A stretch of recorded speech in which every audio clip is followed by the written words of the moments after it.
Okay, so tonight we're going to play some BXD&D. So it's X this time because we're fourth level. Hey guys, congratulations. Um, but we're actually testing a combat system that I'm working on um, because why wouldn't we want to change systems? So this combat system, I got inspired because the idea of using, well, first of all, simplifying the roll. That's how I first came up with it, a single roll for attack and damage. And then also the idea that like a weapon should give you some kind of defense. Like if you're using a long weapon, you should maybe get something to your defense. So this system gives you both armor class bonus and attack bonus based on your weapon. And we'll see how it plays out. So with that being said, we are in the swamps of Jersey, just on the outskirts, actually. The party has been summoned, or had been summoned about a week ago or so, by the Duke of Earl to help with the problem that they've discovered. The lizard men have been raiding very aggressively, and more and more and more, and more powerfully and more organized. And they seem to be, instead of just random raids on, the lizardmen would occasionally have, or maybe messing with people who went into their lands, which you probably shouldn't do. These raids have become more and more kind of controlled and organized. So through some spies and some scouting, what information the Duke has is that there is some kind of ancient god that's been unearthed that the lizard men are now worshiping, and is somehow giving them strength and somehow guiding them. So you've got some information that there's a swamp area where there was an old temple where the last kind of, through research or whatever, where the last time this god was ever mentioned.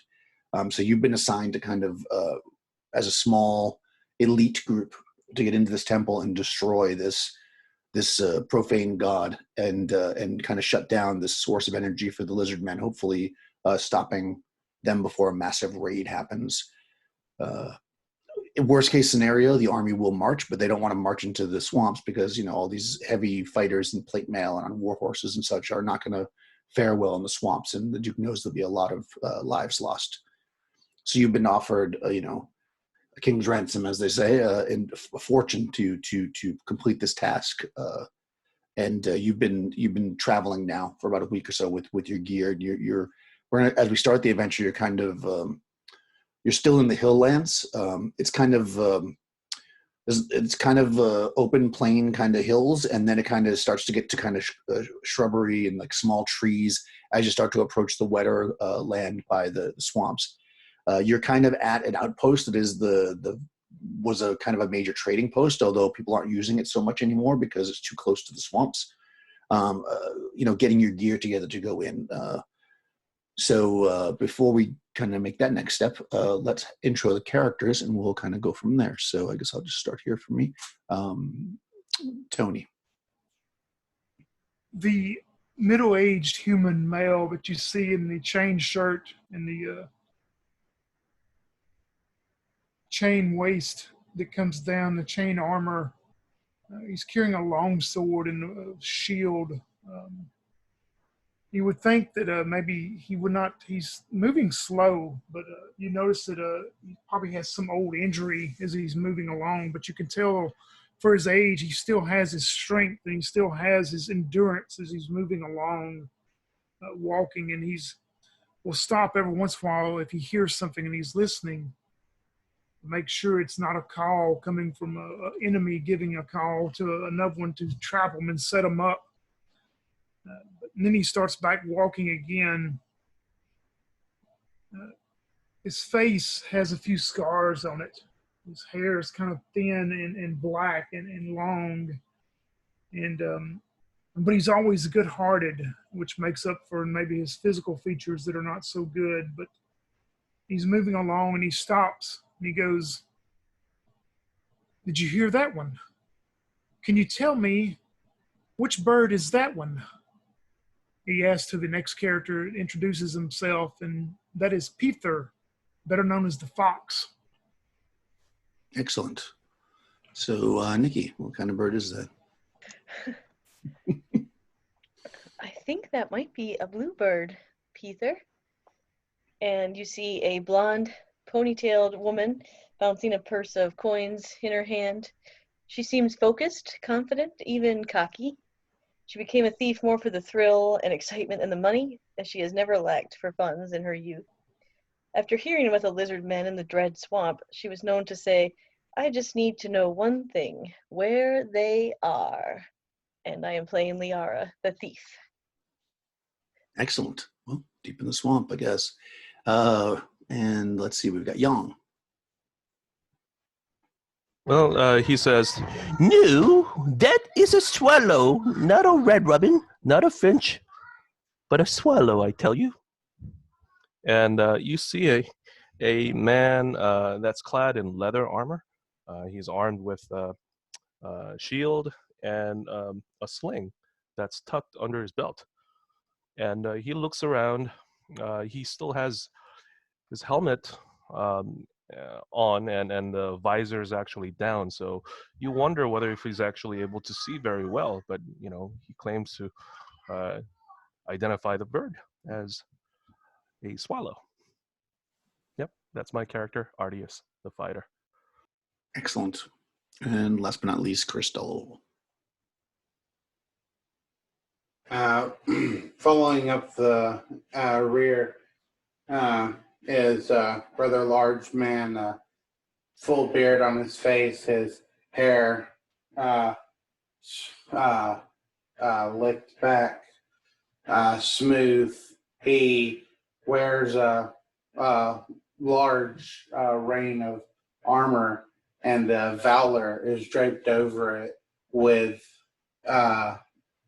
the symbol of his kingdom on it, as he has come here as the Duke's personal errand to see that this mission get carried out. He looks at the forest and says, "It's not when the birds are calling that you should fear, my friend, but when they get silent."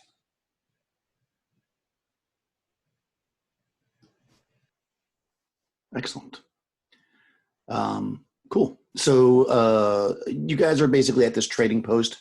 There's a handful of humans that, including the kind of the family. It's kind of an older man and woman and like a mid-20s young man that run the place. Their idea is that they're not leaving. This is their business that they've had all this time. So they just fortify the place at night and do their best to make peace. They've not been bothered so far.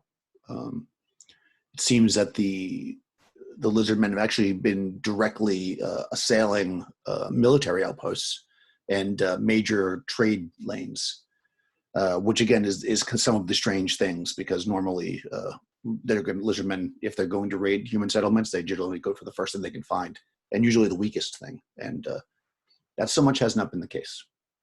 So you're kind of at this kind of clearing area where this trading post is.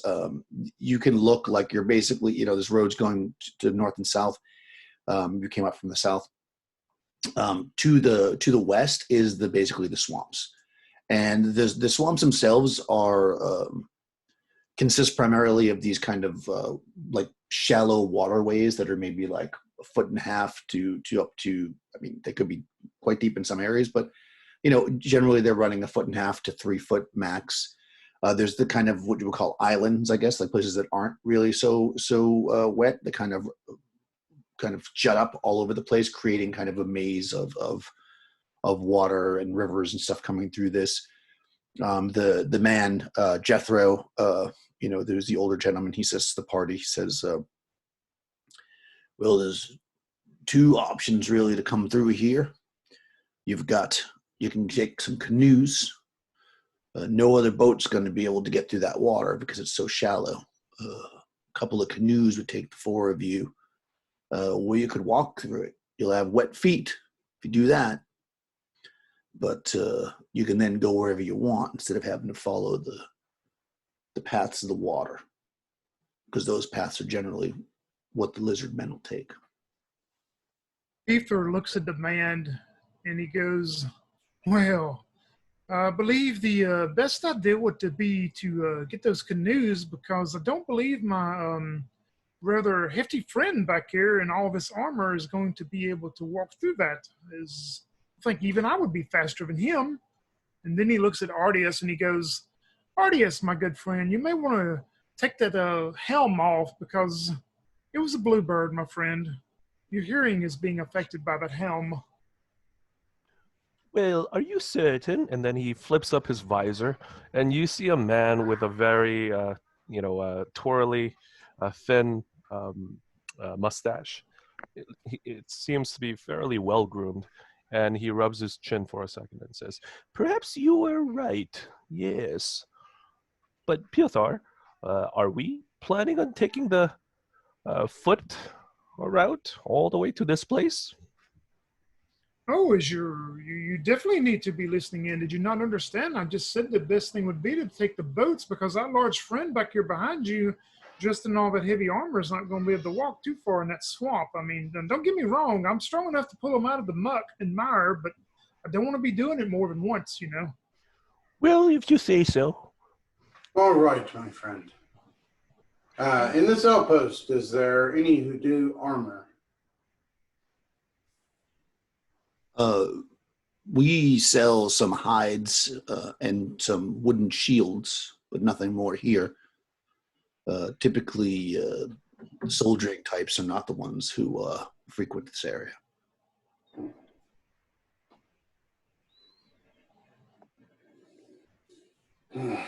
Well, hide isn't the best, but it would do. How much for a hide? Oh, for you, 100 gold. Done. Well, no, good friend Roman, now don't get me wrong. I don't want to see you naked outside of your armor. I mean, if you stay in the boat, as long as you don't fall out of the boat, you could probably go as you want. But I mean, like I say, I know I can pull you out of the muck and mire, but I just don't want to do it more than once or twice. I understand, my friend, but also there are lizardmen sitting nested in those waters, perhaps waiting to tip any canoe that fall through. I'd hate to end up in the bottom of the muck due to my heavy armor. Well, you could do what I do, Roman. Just simply take off your plate armor and carry it on as your luggage. That's what I have. But Ardius, that goes back Yes. to what I just said. He would be almost naked, and we don't really want to see that sight out in the swamp. No, I no, don't no, really no. want to see any of you men naked. Thank you very much. Well, Well, dear lady, yes. you have a good point, milady. But perhaps it is wise for Roman to get the hide armor, just as I am wearing my leather armor.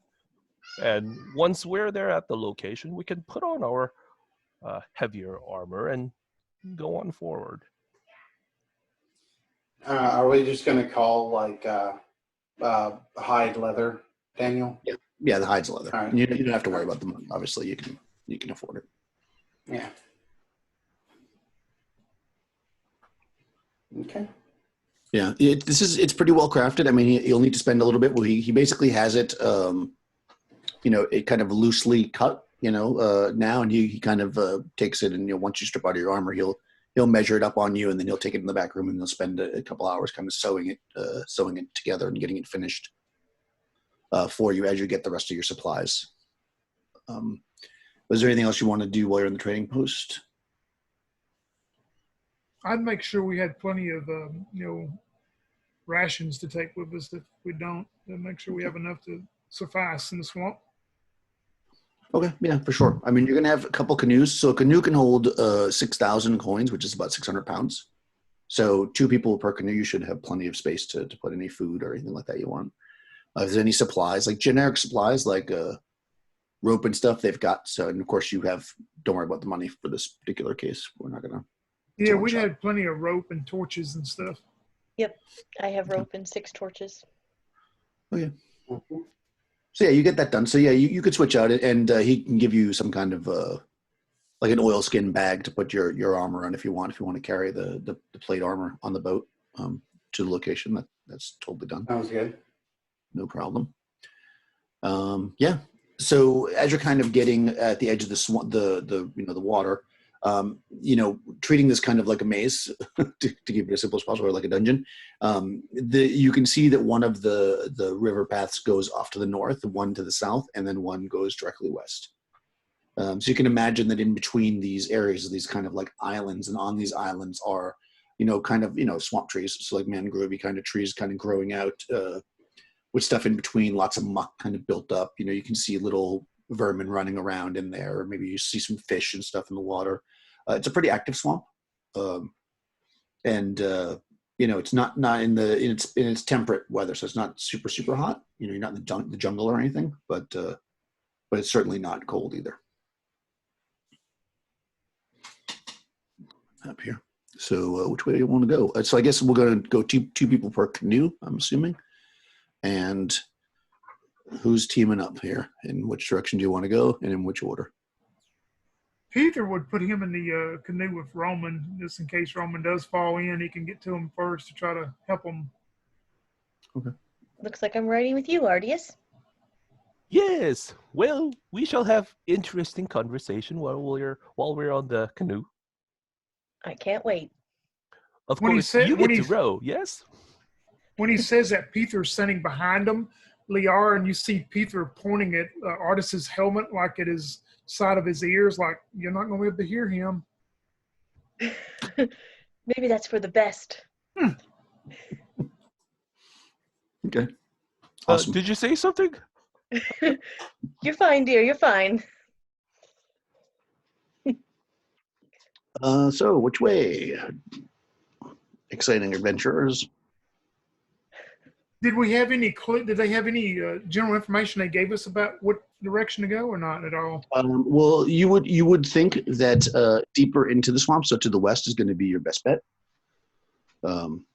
Yeah, so that's probably the most likely. You probably know that this path is not going to go straight west; it's going to turn at some point. But yeah, I mean, if you want to get deeper into the swamp, then west would be where you'd want to go. It looks like we're going west, my friends. Go west. Okay, cool. Yes, you start to paddle. You're in the canoe, moving along. It's pretty easy. There are definitely times you're paddling and the water's not very deep, so there's times where your paddle actually hits the ground. You're thinking, wow, we're practically managed to get up and carry these canoes, but it doesn't get that shallow, and you can actually keep paddling.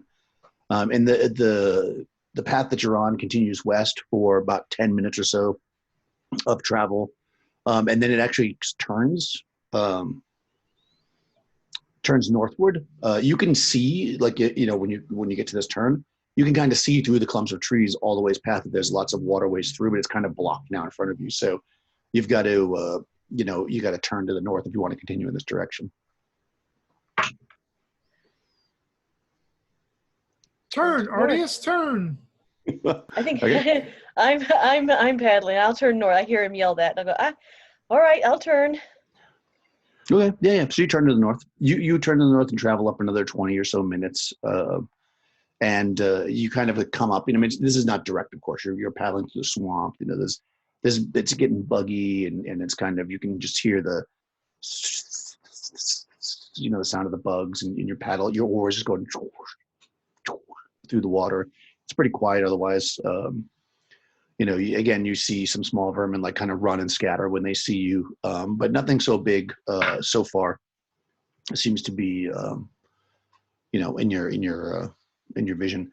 And as you kind of come up, it starts to turn a bit. Go ahead. I will say real quick, while I'm in the canoe, I would like to have my crossbow on my string like pulled, and I have like my bolt sitting by my knee as I do the boat. My crossbow just like sitting in front of me, just to let you know. Okay, makes sense. Yeah, for sure. You can definitely have a crossbow ready. So yeah, you're ready just in case anything happens.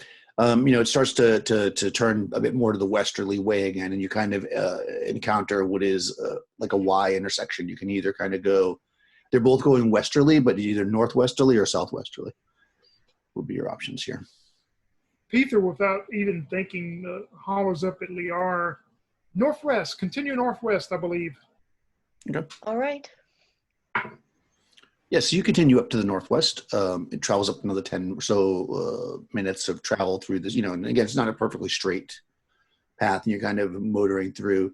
And now you've reached where you're merging with another part of the streams, and now you could either basically go east or west. It's almost a complete T section at this point.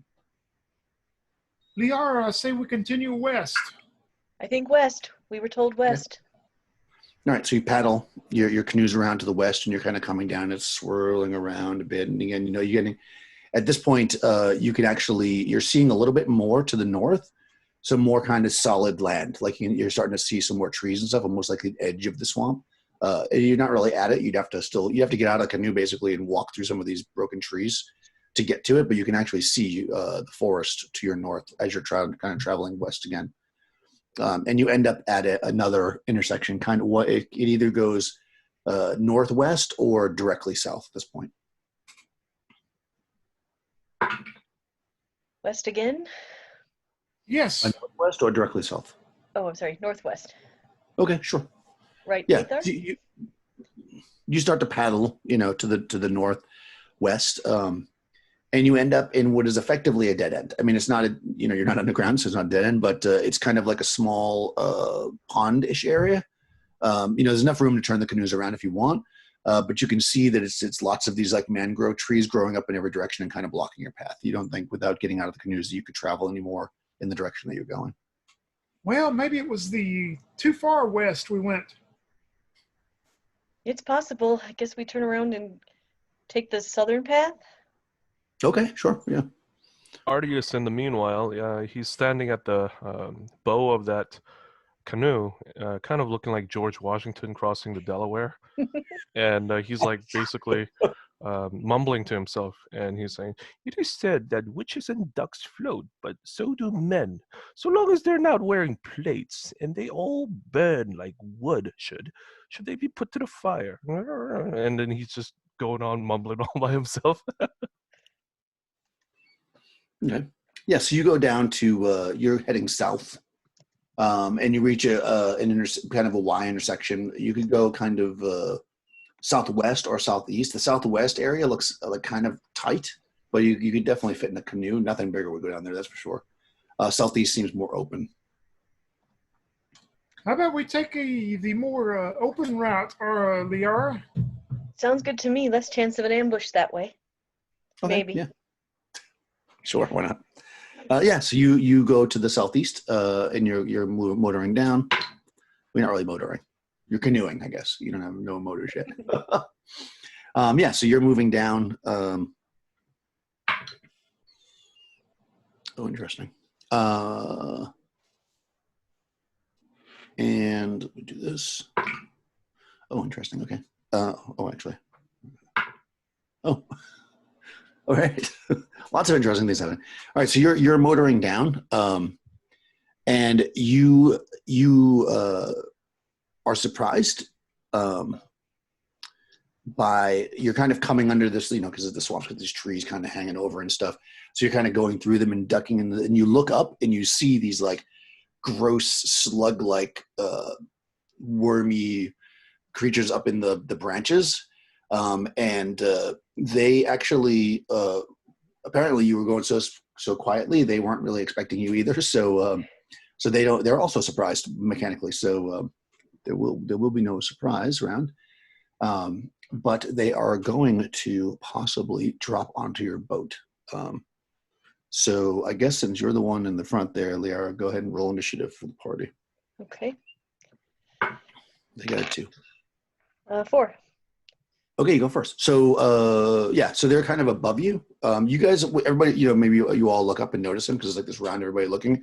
There's like maybe like half dozen of these things like hanging in the trees, and you can hear the branches shake like they're gonna drop themselves.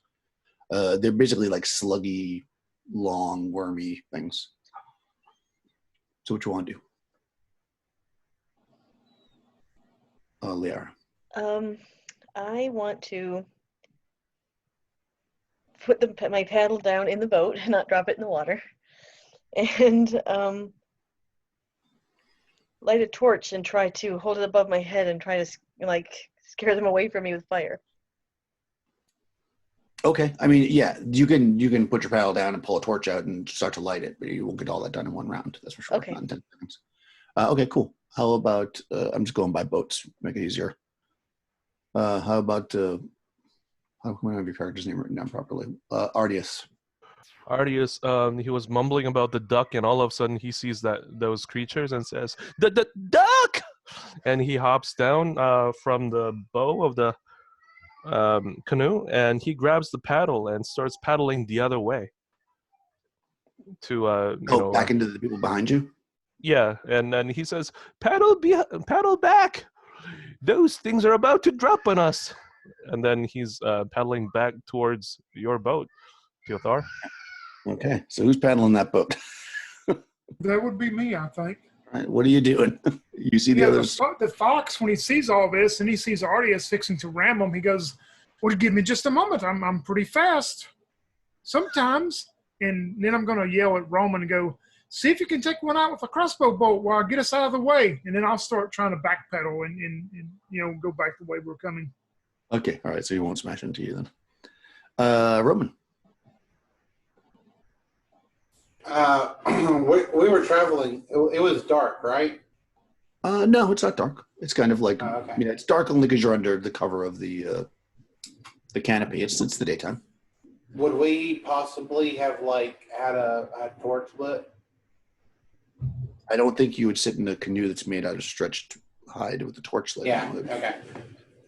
I mean, was thinking putting it up on land or something. I don't know. Anyway, all right, never mind. Okay, yeah, I'll just Roman then will just simply grab his crossbow and he's throwing his bolt in and saying way ahead of you, and he'll aim up in the trees and shoot at one. Okay. And I'm at short range. I'm gonna guess. Yeah, you are at short range. That's right. Okay. All right, so then I get a plus short range and a +1 because of my deaths. So +6. 24 to hit. 24. Excellent. That I'm sure hits. That definitely hits. Oh yeah. Let me just do a quick check here, because I, for some reason, did not write down how many hit points they had. That's something I should have done. I was so involved in the rest of it. Oh wow. Okay. Yeah. So you shoot a bolt into this thing, and it sinks deeply into its fatty side, but it doesn't seem to be slowing it down so much. Roman will sit back down in the boat and use the butt of his crossbow now to help row backwards. Okay. All right. Yeah. So you guys are moving back. Let me just see. I think. Yeah. So the first boat. So Roman and Thor, you guys were right at the edge of this thing, so you're clear. The other boat, though, there's still a couple of these things above you, and they're going to fall on you. Yeah, there's two exactly above you. So we'll say one on each of you, just because So you're bent into your pack, getting a torch. You're paddling, and the two of these things flop down. The first one is going to. This is going to be against Ardius. So +3, so 20. That hits. Yeah. So what's your armor class without a shield and without a weapon? Like would be your base armor class? The base armor class would be 9. He's got a -1 penalty for his low dex. But you have armor on though, don't you have leather? Yeah, he does. Yeah. So you have what? That's 12, 12. minus 1, so 11. Oh, yeah, 11. Yeah, so you take 9 points of damage. Ooh, yikes. Yeah, this thing like lands on you and starts attaching itself to you. It's like it is in fact a giant leech. And on the thief, 16. Okay, I have AC of 15, 12 armor plus 3 dex. Okay, that's fine. So you take 1 point of damage as this thing latches onto you. Okay.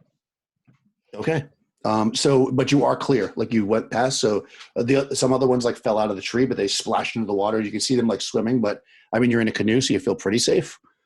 I mean, pretty safe. They're like 3 feet long, so how safe you feel about 3 feet long leashes in the water. But you're in the boat for now. As we come into the next round, there are 2 of them in your boat, though. And yeah, we'll continue with Liara ruling initiative for the party. Well, I was pulling a torch out, but it landed on me. So, Yeah, can I you can change sparse. what I was doing? Yeah, you can change what you're doing, of course. So what's everybody going to do? What do you want to do?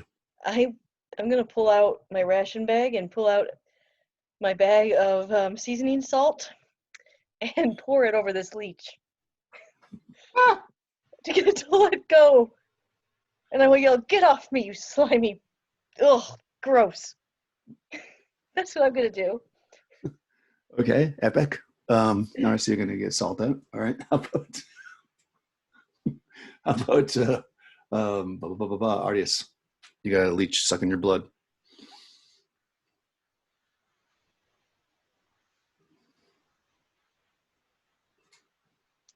I mean, all you got to do is did you missile, melee, movement? Oops. Yeah, I didn't realize that it was. Yeah, he starts screaming and he attacks it with his sword. Okay, so melee weapon. So it matters. So just like in the other games, you have to kind of state at least generally your action because your armor class is going to be affected by what you're doing. So you're going to use your sword. You're using salt. How about the other 2? Yeah, I'm just I'm continuing rowing back to get back to give them more room to come that way also. Okay, and Roman. Roman's going to use his dagger. You're going to throw it? No, he's gonna attempt to like cut the leech off of Artemis's face with the silver dagger. He's in a different boat than you. So you're going to. Oh, I thought we were in the same boat. Okay, I was confused about whose There are boat. 2 canoes. Okay, never mind then. It's, I'm gonna it's just me. continue to It's row just as me. well. It's just me and you in the canoe. Yeah, I mean you can do that, but you'll have to make some kind of dex check. Otherwise, you're going to knock your canoe over. Oh, okay, all right, I understand. Okay, no, okay, so no, I'm just gonna continue to. I'll start reloading my crossbow. How about that? Yeah, that's all I do. Okay, I mean you can reload and shoot. I think the crossbow is not every other round in this, unless the regular crossbow is not, anyways. Oh yeah, that's right. No. Yeah, so you can shoot if you. Okay, so you're going to do a missile attack. Okay. Yeah, I guess I will. Okay, so let's roll initiative then. Okay. Ooh, they got 6. Oh yeah, 5. All right, so they're just going to get to go first. So they are giant leeches, and they hit the first time. If they attach to you, they do auto damage. So let's see. Against Liara, you're going to take 5 points, and against Ardius, so I guess you still do your dice for that. Ardius, you're also going to take 5 points.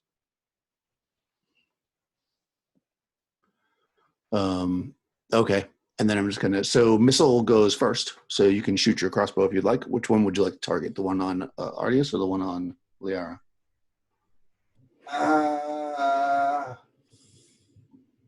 The one on Liara. It's not actually attached to her, right? They both have leeches attached to them. Oh, yeah. I mean, if the leeches are attached, can I just not shoot? Yeah. Yeah, I just don't think Roman would shoot. I think it's one of the things. He has the bow up, but he's just like get one of them off of you. Okay. You don't have to do anything. Okay, so to the boat. So I'm salting mine. Yeah, you're gonna. Silly. Okay. I mean, you do put salt on leeches. It does work. This is a very big leech, though. So I'm going to give it a saving throw. Okay. And I'm going to give it a +2 because it's a very big leech. Okay, you're salting it. It does. I mean, it's working, but it's not enough to make it let go. You see it start to shrivel up, but there's not nearly enough salt in that ration for a 3.5-foot leech. Okay. So it's effective and it does damage to it. Actually, you can roll damage. D4. D4. Okay. Yeah. D4 salt damage. 3 salt damage. Okay, man, that's good.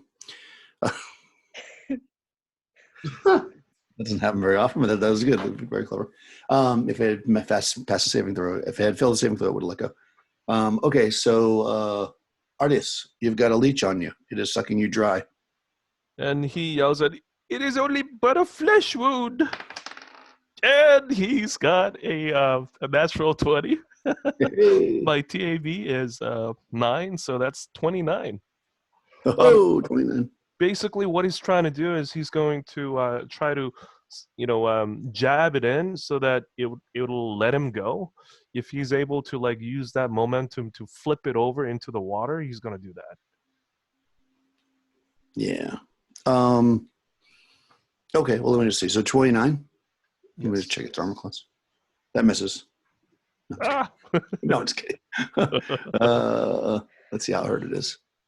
Okay. Oh, wow. Okay. Yeah, that's good. So, all right. Yeah. All right. Go ahead and make an open doors check. If you do that successfully, I'll say you flip it off the boat. What do I roll for that? It's a D6. Yeah, and depending on your strength. Oh, man. I rolled 1, but my strength is... No, that's good, actually. Low is good. Okay. So, yeah. So you do that. You jam into this thing, and you're able to rip it off your... Maybe it's on your shoulder or whatever. And yeah, it splashes into the water. You see it move around this, and you see blood coming out of it that is your blood, because that's leeches of your blood inside of them, which is kind of nasty. All right. Hey, I got a next question. round. I got a question, Daniel, before we go to the next round. Since Roman had the crossbow ready, would he be able to shoot it like after he sees Artius throw it into the water, or he'd have to wait for the next round to do it? I mean, you can if you want. It's in the water now.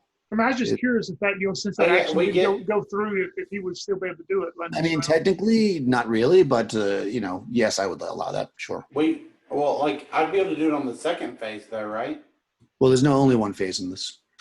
I mean, we're just using regular BX rules. I mean, just typically, you go in the order, but at the same time, you had it ready and you were like, oh no, this is a dangerous shot, and then it falls in the water, you could shoot it. I don't see why you wouldn't be able to do that. So that'd be a ruling, though. I mean, I think as the rules is written, if you don't go on your turn, then you don't get to go.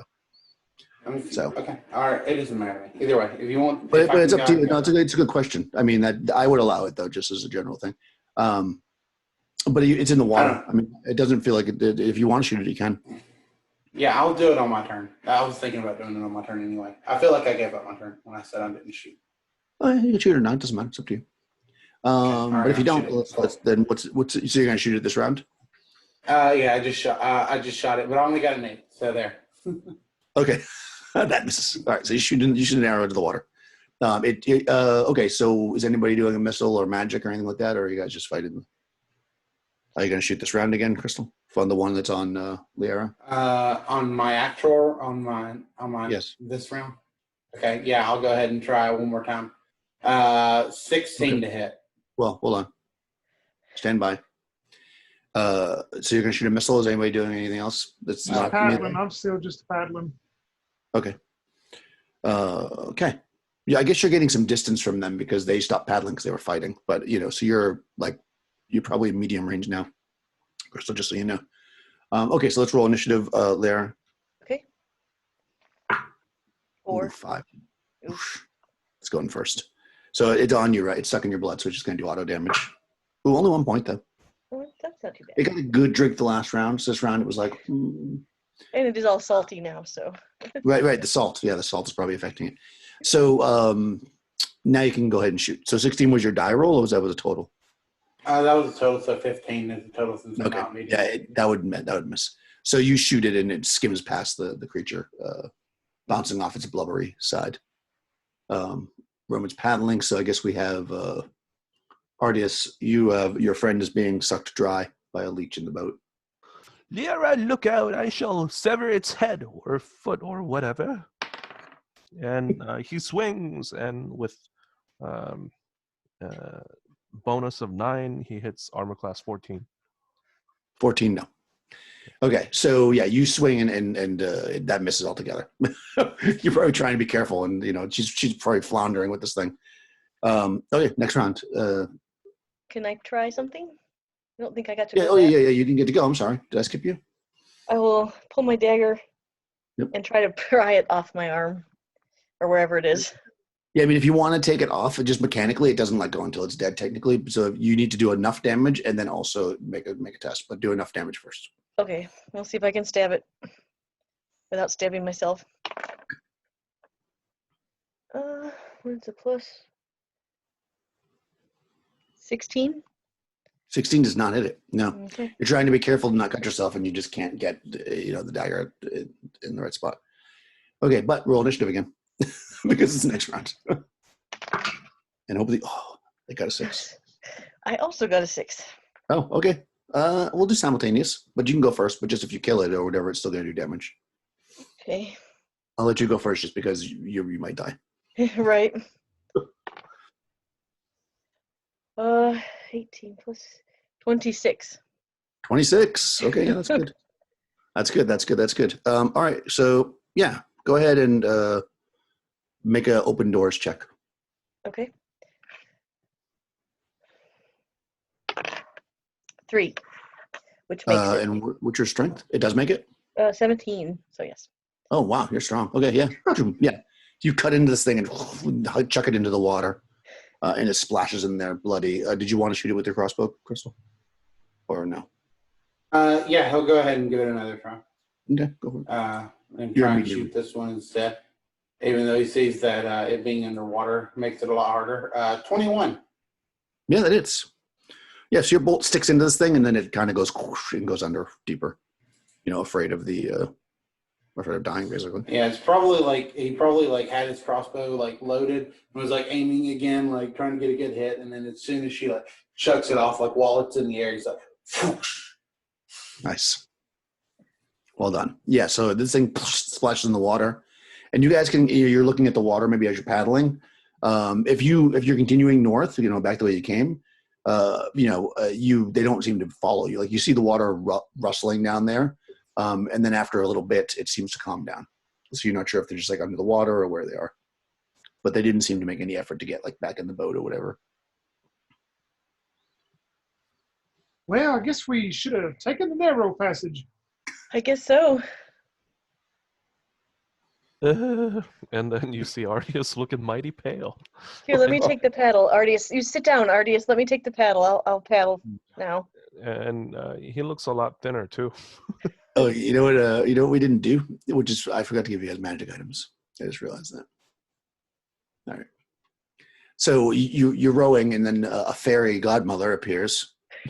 It was A barbarian fairy godmother. a barbarian fairy godmother appears and says, "Oh, you're on such a positive quest that we will reward you with some magic items that I forgot to give you at the beginning.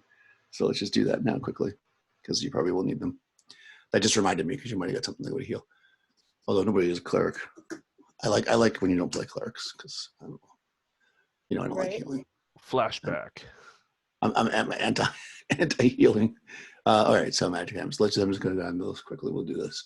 Artius. Let's see. Boom. Oh, sword +1. Ooh, nice. +2 versus lycanthropes. Nice. Also, potion of growth, which is pretty badass. One more. And a protection scroll, protection from lycanthropes. So hopefully you guys will run into some lycanthropes, because you're basically set up for it. You're like a werewolf hunter. Cool. Next on the line, Liara. Potion of diminution to go with the potion of growth there. You can shrink. Okay. Oh, sword +1, +2 versus spell users. That's good. Ooh. Nobody likes those spell users. You can't use that. That's another sword. Protection scroll. Protection from undead. Also good.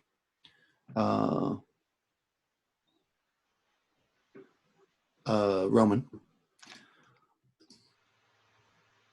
Oh, that's so funny. 6 plus 2 crossbow bolts. Huh. Right? That's like perfect.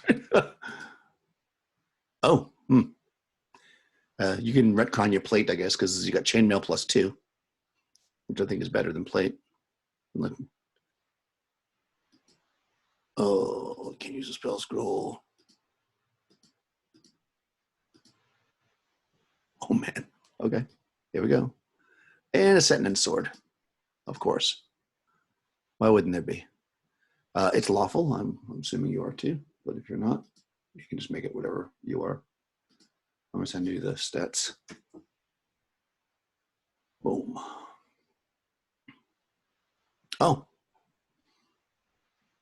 Well, that's interesting. It has a healing power. I don't know what it does exactly. We'll have to look it up. We'll have to look up in the book. It's meant for me? Yeah, that's your sword. I thought you were talking to Daniel. To Tony. Crap. I got chainmail plus 2 at some point. Yeah, chainmail plus 2 and 6 crossbow bolts plus 2. And then 7 sword. Nice. Yeah, that's why I thought it was funny because like we don't. Oftentimes we don't have characters with crossbows, and then you're the only one with the crossbow, and you got magical crossbow bolts. Okay, nice. Hey, Tar. I got 6 of those. Yep. All right. All right, I'm ready. Okay. Protection scroll. Protection from elementals. All right. Oh. Leather plus 1 and a shield plus 1. I don't know if leather plus 1 is better than chain though, so that's probably not worthwhile. But the shield's plus 1? Yeah, but the shield plus 1 is. So you can do a shield plus 1. So that would add 1 to my AC then. Yep. I got a quick question for you, Yep. Daniel. For sword plus 1, does it also give plus 1 to AC? Yeah. Okay. Both attack and damage. Yeah, that's a good question. I would say yes. Let's say yes for that. Okay. Oh, you also have a Sentinel sword, Tony. Oh, wow. Sentinel swords are good. I mean, like 5% of swords are Sentinel, so it makes sense that they become. There you go. I think I sent it to you. All right. Yep. So your thing, Crystal. I'm gonna have to look up in the book what the healing power actually is. Let me just quickly look it up for you. It's just funny because is that an extraordinary power? It must be. Yeah. The sword heals damage. Effect. 1 point of damage is healed per round for 6 rounds. It can be used once a day. There you go. So if you want to heal damage, you can do that, but it only heals 1 point per round for 6 rounds. 1 point per round for 6 rounds, once per day? That is correct. Okay. So I'm assuming you don't have to do it all in one person, but you have to do it all at once. You could do like a point here and then a point there or whatever, but you can't do it once and then later on do it one more.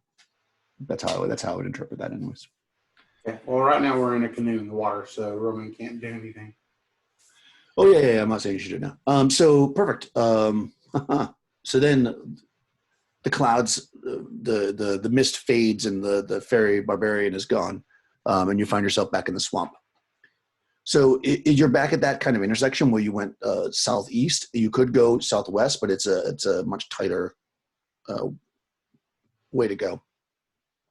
I'm not going to pick the direction this time, Peter. Well, I just say we continue on and go the route that seems to be a little bit narrow. Okay. Okay, so you do that. You travel for about 15 or so minutes until you reach a point where it's just too narrow to pass anymore. And now at this point, you can't turn around.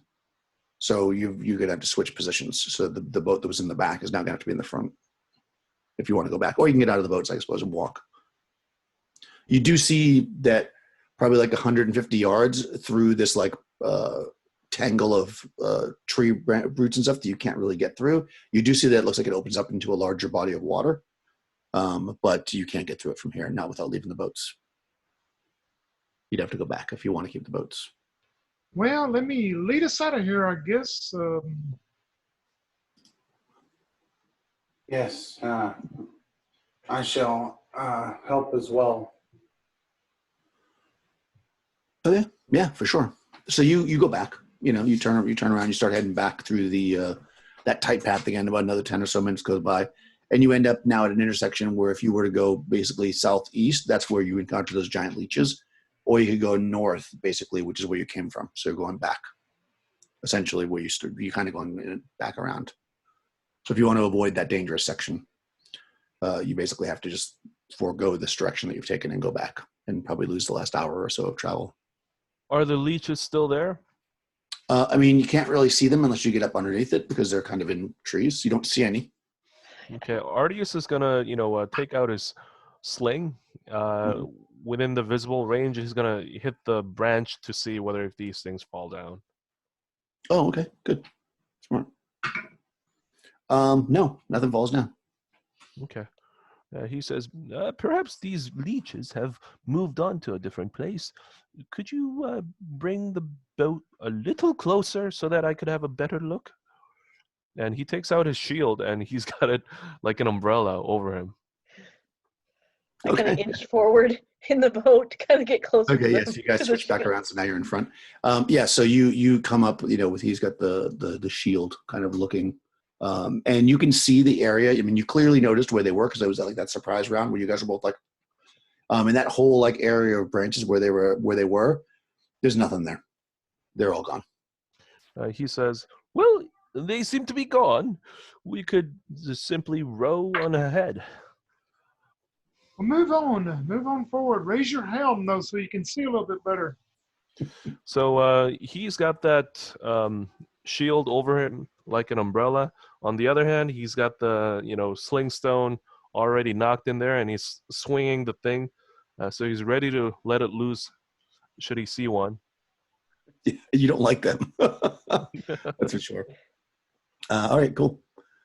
Yeah, so you get under that general area where they were without any trouble, and continue to move down the path. It kind of you see some more areas where it's kind of it's a little bit more solid island, a bit, coming up on you, and you basically intersect another path of the river. You could go back basically directly east, or you could go like southwest at this point.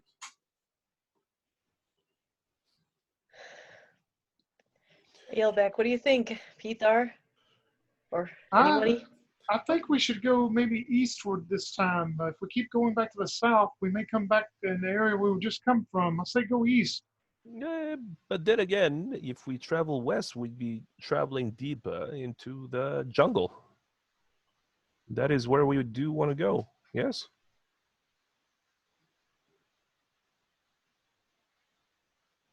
Yes. I believe it is, isn't it? Isn't that where the temple lies? Deeper in the jungle? I think so, but we came kind of too far west, didn't we? At one point? Yes, and I think that passage is going back southwest, so it could bring us back where we come from, I'm afraid, but continue on any way you wish. Well, let us give southwest a try then.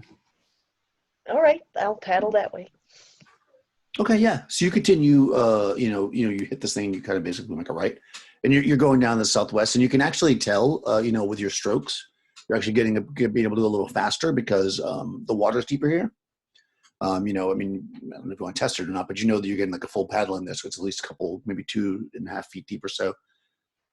As you kind of move down, making some decent time. And after about 10, 15 minutes, you kind of open up into this area that basically to your west, you see what looks like kind of a small lake, in the center of which is what looks like an old ancient stone structure, which is like partially collapsed, kind of in the center of it. This is probably like 100 yards off to the west. But you could also continue to go south if you want to avoid this lake area altogether. And at that point, you could also go back to the east. To the east, you see some larger trees. That perhaps our temple or a relic of it. Do you want me to turn that way and check it out? Could be a trap.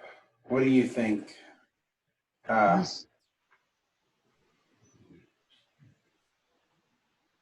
Peter, what do you did think? you? Oh, did you? Sorry, You didn't hear me? No. Oh, No. I'm sorry. Yeah, Peter would go. Yes, it does not hurt for us to at least go check it out and get a little closer, inspect it. Okay, perfect. Yeah. Okay. So you're paddling the boat. What is so you're back in the original formation, right? So Liara is paddling the boat with Ardius at the helm like this, and Pitar's rowing with Roman in the boat, right? Roman, what's your wisdom? Oh, 9. Okay. 9. So, all right. So you hear some Roman. You hear some splashing sound, and when you turn behind you, oh, that's pretty close. 40 yards behind you, kind of waist deep in the water. They kind of they must have just sprung up out of the water. You see 6 lizard men. They have spears, and they look hungry with the spears. So yeah. Hey, quick question, Daniel. Like the ruins that we see ahead of us, is it like some flat land there with it too? Like you can go into land, or it's all water? Definitely. Yeah, you could definitely get to land if you want to. Okay. If you want to run with the boat. Yeah. The lizard men are in the water. Yeah, exactly. Yeah, Peter, if you show that Roman, I'm sure you would. He yells out at Liara, "Get to the land. It would be better to fight him on the land." Yeah, Okay. Roman. Yeah. When he sees him, he would just probably shout like, "Quickly to land!" Basically. I start And paddling everybody would really, really pay fast. attention, Yeah, While that's go going on, could I grab my? Could I let loose a slingstone? Yeah, let's roll initiative.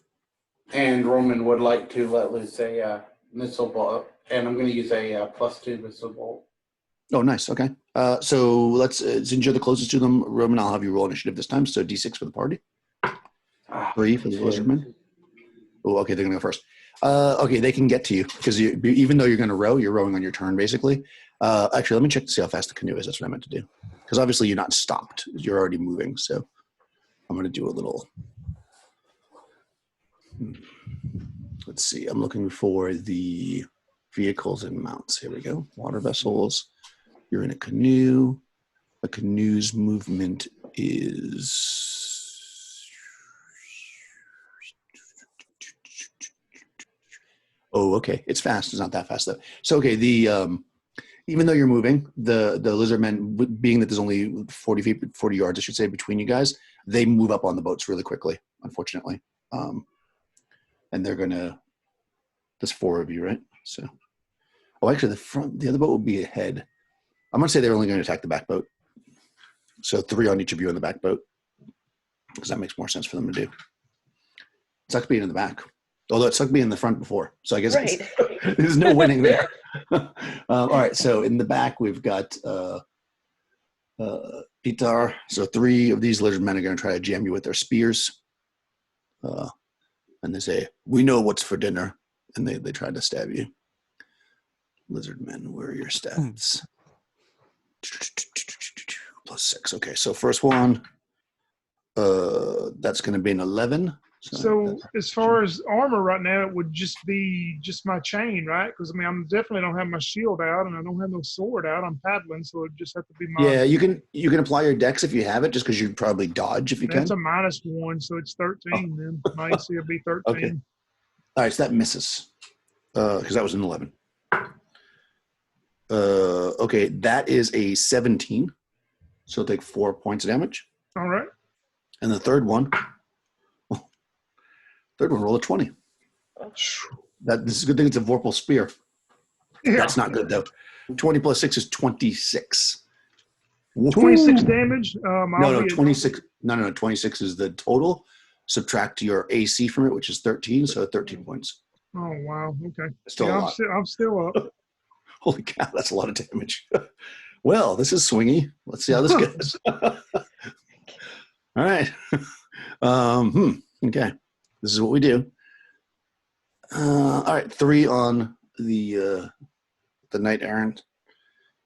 First one, is 23. What's your AC there, Roman? Oh, I'm muted. No, No, you're not so, muted. let's see. My missile AC is 17, and I have a Okay. crossbow in my hand, so I don't think I have. So I think that's going to be what it is. Okay, perfect. So that would be My Mac, as I call it. Mac. Missile AC. Well, you didn't factor in your shield, right?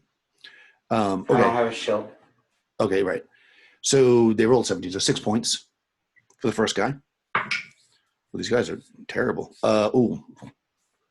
That's going to be 19 on the dice. So that's 25. So that's 8 points. Yep. All right. Sure. And then they only rolled a 1, so that misses. Okay, so Okay. that last guy's like, "Ugh," and he falls. He's that lizard man that can't. His tail's not quite long enough, so he can't get the balance, and he kind of falls over into the water. As you're starting to try to paddle away, these lizard men are basically on you, and it is actually your turn. So I'm assuming the first boat is just paddling, but I know Young's character was going to throw a sling stone, and you're going to shoot your crossbow, right, Crystal? Mm-hmm. So Roman, go ahead.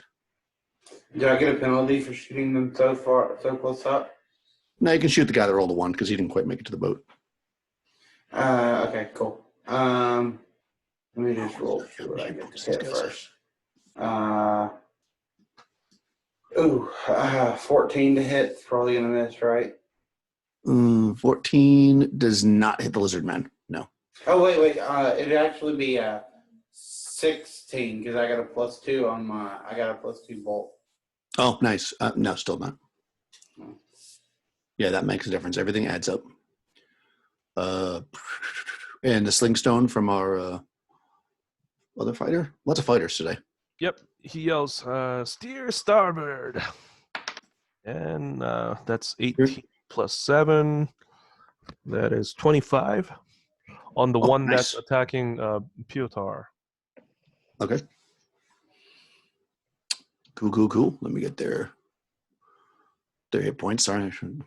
This is the thing I didn't do because I was so focused on the other thing. This is how we learn, right? Lizardman, hit points. Let's see. I'm going to actually roll them. I hate using average hit points. Okay. I literally just rolled average. That's hilarious. Okay, so what was the roll? Sorry. The roll was 25. I mean, not the roll. Yeah, the total. 25? Yeah, 25 total.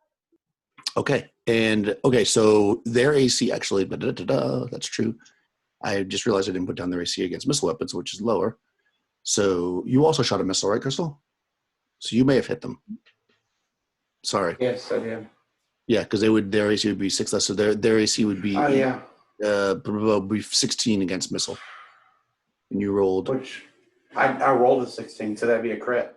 That's a crit. Okay, so let me just do Young's damage first. So 16. Would you 25, right? So you take 9 points. You killed that one guy, Young. Yeah. Yeah, and you critted. So a crit can be, I don't know. What do you want it to be? I'm trying to find it again. Defender stunned, defender's disarmed, defender's weapon breaks. That's probably not going to happen with an arrow. Or defender's not. Knocked prone sounds good because then he'd have to even take time to get up. Or stunned would just make him stop for a round, though, right? Yeah, he's got stunned number of rounds equal to the attacker's level minus the defender's, and so he'd be stunned for a couple of rounds basically, and unable to do anything. That would be fine. Yeah, okay. Yeah, I was gonna say in this case, I don't know if I'd do knock prone only because he's a lizard man and he's falling into water. It's almost to his advantage to be prone because he can be swimming. Yeah. So, okay, so he's stunned. So I'll say that like he takes aim with the bolt and he's trying to aim for center mass or whatever, and he fires, and with the bolt's magic, it comes up and just slaps the lizardman across the face, basically just so close. The way you said that, I just imagine like an arrow with like a boxing glove on. It's flying towards it, turns into a boxing glove and punches him. In the face. And we went in a totally different direction there. Okay, good. All right, so that is the end of that round because unless did you want to stop paddling and attack? I'm paddling to the shore because Peter does not look well at all. He knows he probably stands a little better chance on the shore. Yeah, I want to try to get to the land as well. They are pretty fast, just so you know. Okay, so you moved 90. He doesn't want to die in swampy water either. Right, if you're gonna die, you want to die on land. Okay, well you're gonna start the round only 10 yards from shore. So if you get initiative, you'll be able to get up onto the shore before they get you. So it comes down to the initiative roll, and I think Crystal's rolling this round. Is that right? I'll put all the pressure on me. Why don't you? Yep. They got a 3. We got a 3 as well. Well, Okay. let's see if a monster shows up. Well, let's do this then, because it's going to matter for the movement, so it can't really be simultaneous. So, well, I guess it can. Let's just roll again. It's easier. Uh-oh. They got a 4. Okay, I didn't get a nat 6. I got Okay. like the opposite of a nat 6. Okay, so they're going to get to you before you get on the shore. Basically, you're like 10 yards from the shore when they rush up on you. But I'm still going to treat it as simultaneous. I was just doing that to see if you know, if you got to the shore before then, if there was some advantage that you might have on the shore. But you don't get to the shore before the combat actually starts, so you can all make your attacks, but you're in the water still. And they're still going to get their attacks even if you kill them. So I'm just going to go. You guys still doing missile attacks? The 2 that did missile. As long as I'm not on shore, I can't really use my 2-handed. I don't think it makes too much sense. Yeah, I mean you could jump in the water. I mean the water's only like a foot deep here. Yeah, I'm gonna use my missile weapon because I could use my shield along with my sling. Oh, I didn't realize it's only like a foot deep. Then, Well, it will be now when you get close to the shore. Yeah. Yeah, then Roman will jump off the boat then. Okay, that's fine. So then the only missile attack is going to be Young. So you go first, Young. All right, so he's gonna look for the closest one that's near, that's approaching Piotr and Roman's boat, and I roll 17 plus 7. That's 24. All right, nice. 24. They. Well, let's see. Okay, that whacks the guy in the head, and he's hurt, not dead. Let's see. Okay, so now we're just going to go through the melee attacks. They're basically up on you, but again, you guys get to go first. I'm going to do it by order of boat. So Roman. Yeah. So Roman hops off the back of the boat, and he pulls his magical sword, which he calls kindness. And he is going to show it to his enemies. Nice. Okay, so I wrote down notes here, but now I got a +1 on my 2-handed. So, Yep. It'll also add +1 to your armor class, so all that stuff goes up. Yeah. So,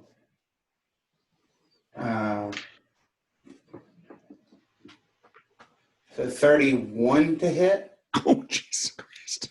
31. Okay. That's good. That's enough to kill one. He drops.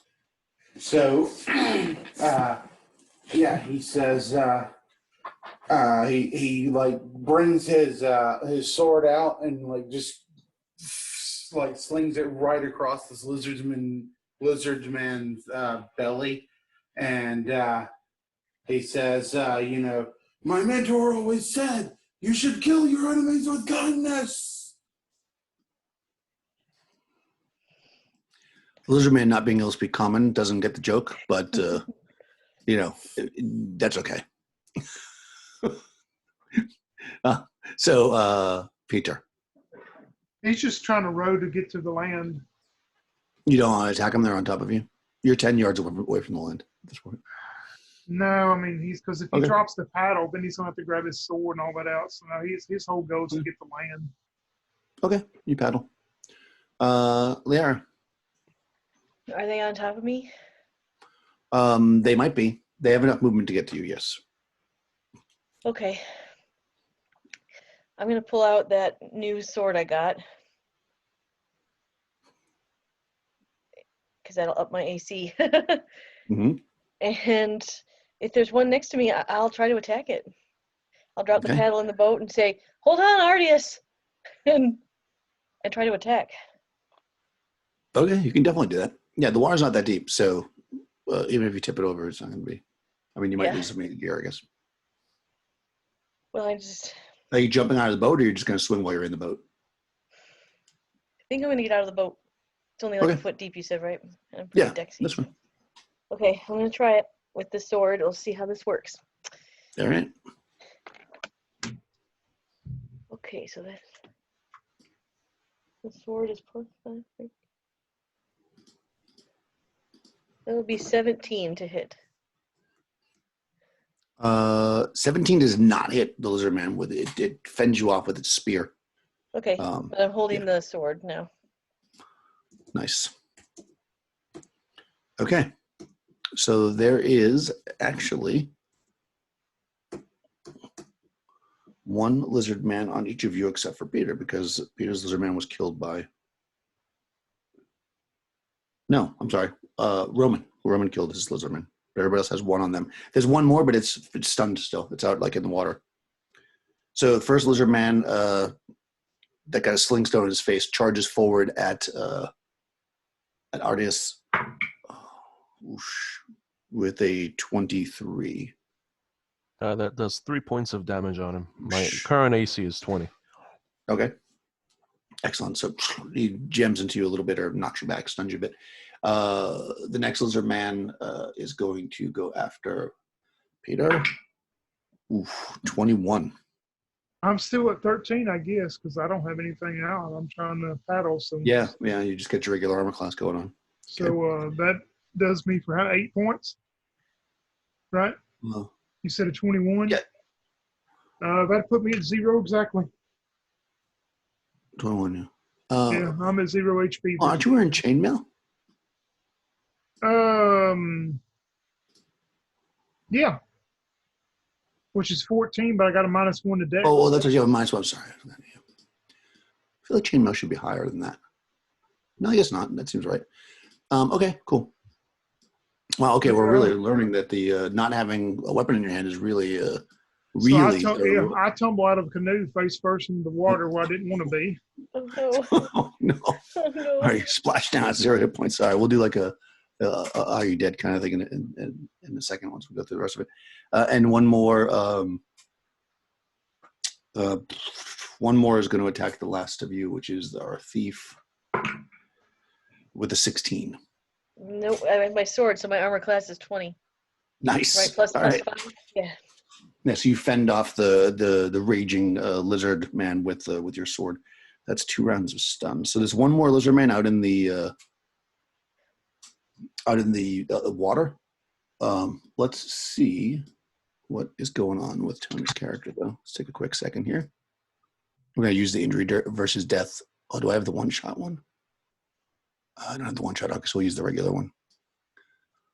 I like my one-shot one, but I don't know where it is. So I don't have that hard drive attached. All right, I'm just going to do the regular one. So this is a normal attack. So you're exactly at 0, right? Yep, exactly 0. So roll 1d6. All right. A 5. 5. Knocked down and stunned. Drop what you're holding. All right, so you drop the ore, and exactly what you described. You fall into the water. Wow. Oh, and actually, with this rule, right, you don't take damage. Well, I'm using the old one, so whatever the damage you took, you don't take. You're just stunned for the round, and you're in the water. All right. So you're still at that other hit point number. Cool.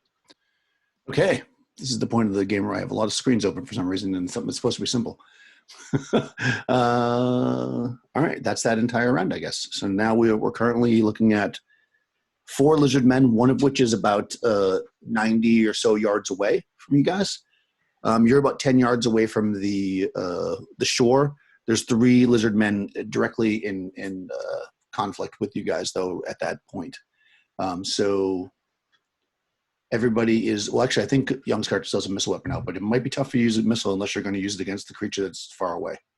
So, is that your plan, or? Oh, he's gonna drop his sling and pull out his sword. Okay, so everybody's going melee. Okay, so let's, Crystal, go ahead and roll initiative. 3. 4. Yay, we won. Hey, once. all right, go first. All right, I'm just going to go with the order I have here, unless somebody really needs to go out of order. Liara, Okay. what you want to do?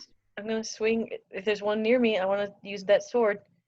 Okay. And I was do it. wrong. If that's a +1 sword, then my armor class would be 21, right? If I'm doing this right. Oh, yeah.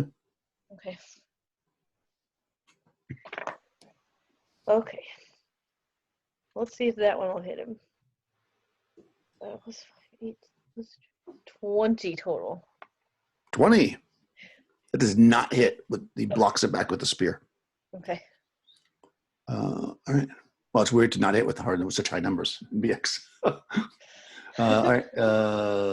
Peter, you are I'm stunned. At this stunned. round, so you can't Yep, do I'm anything. stunned. So you're laying on the ground with the lizard man above you, and the water kind of like seeping like along the sides of your face. Roman. Roman's gonna quickly rush to Pete and slay that lizard man. Okay, go for it. 24 to hit. That hits. It does not quite kill it though. You cut into it. It takes damage. Not that much damage, to be honest. Yeah, like I come up behind him and like hit him in the back of his like kind of thick hide, or not back because like I'm lawful, but like I managed to like kind of like catch him off guard a little bit.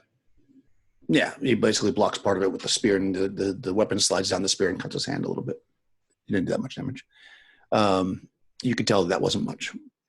So just mechanically, just because it's interesting, I think if I was going to run this normally, I wouldn't tell you what their AC was because I think it's kind of fun to not know. But they're with a spear, they're 22, so you kind of just hit them with that 24. And Argus, who's now drawn his sword. Artius charges at the one that has recently slashed at him.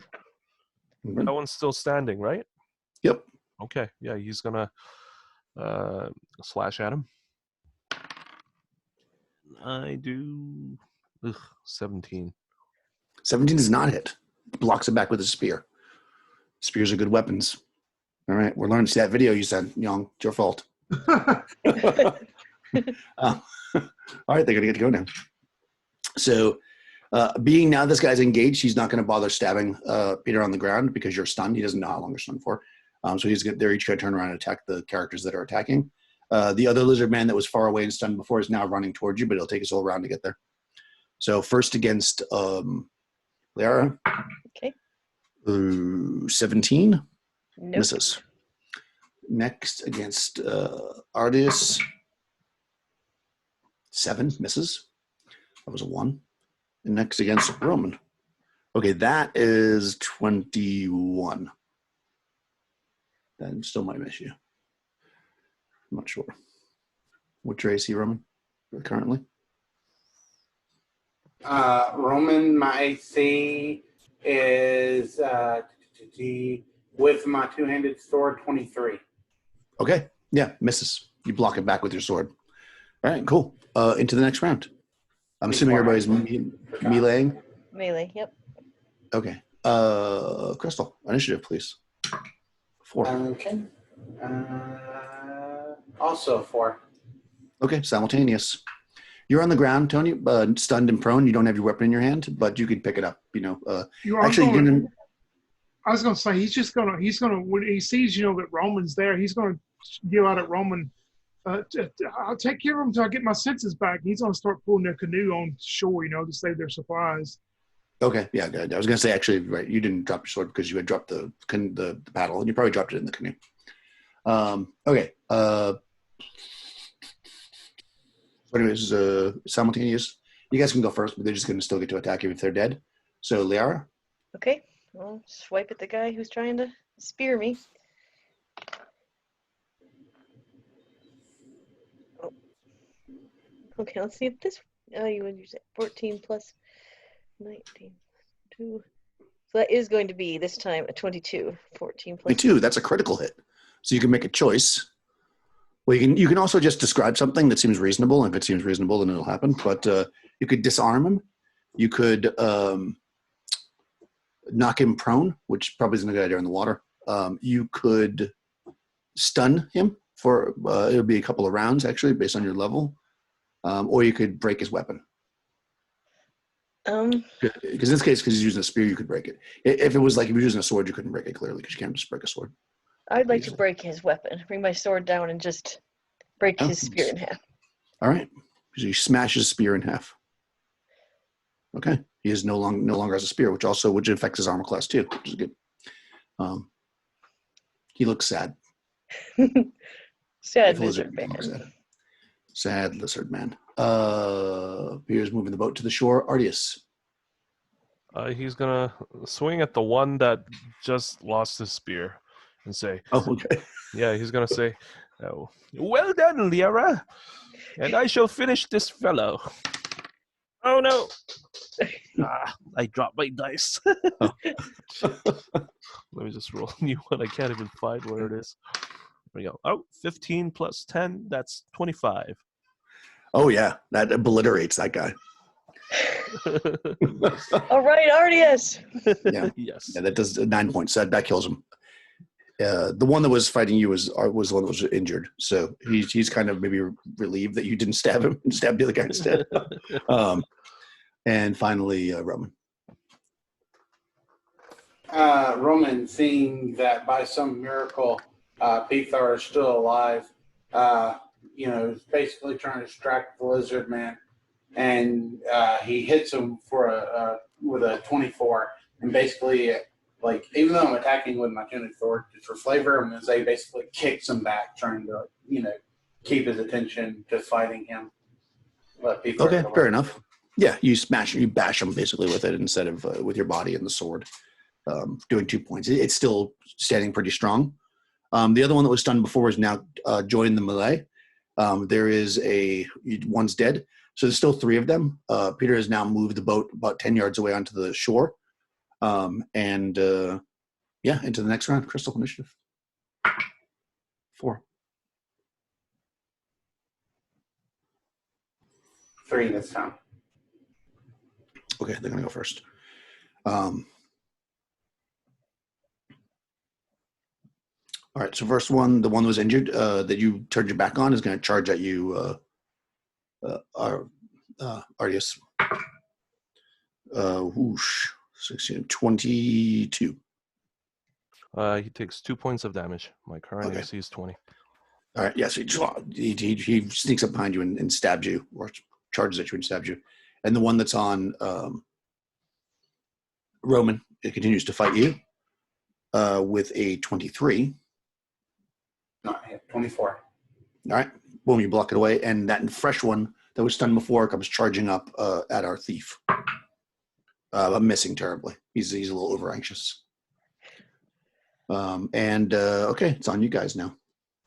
You guys, Peter, you're on shore if you want, pulling the canoes up. So, Laurie, there's a fresh lizard man on you. Fresh lizard man, fresh sword. First sword attack. So we'll see what we get. Ooh, no, 12, 15 won't hit. Yep. Yeah, that wouldn't even hit without spear. So yeah, so he just steps out of the way.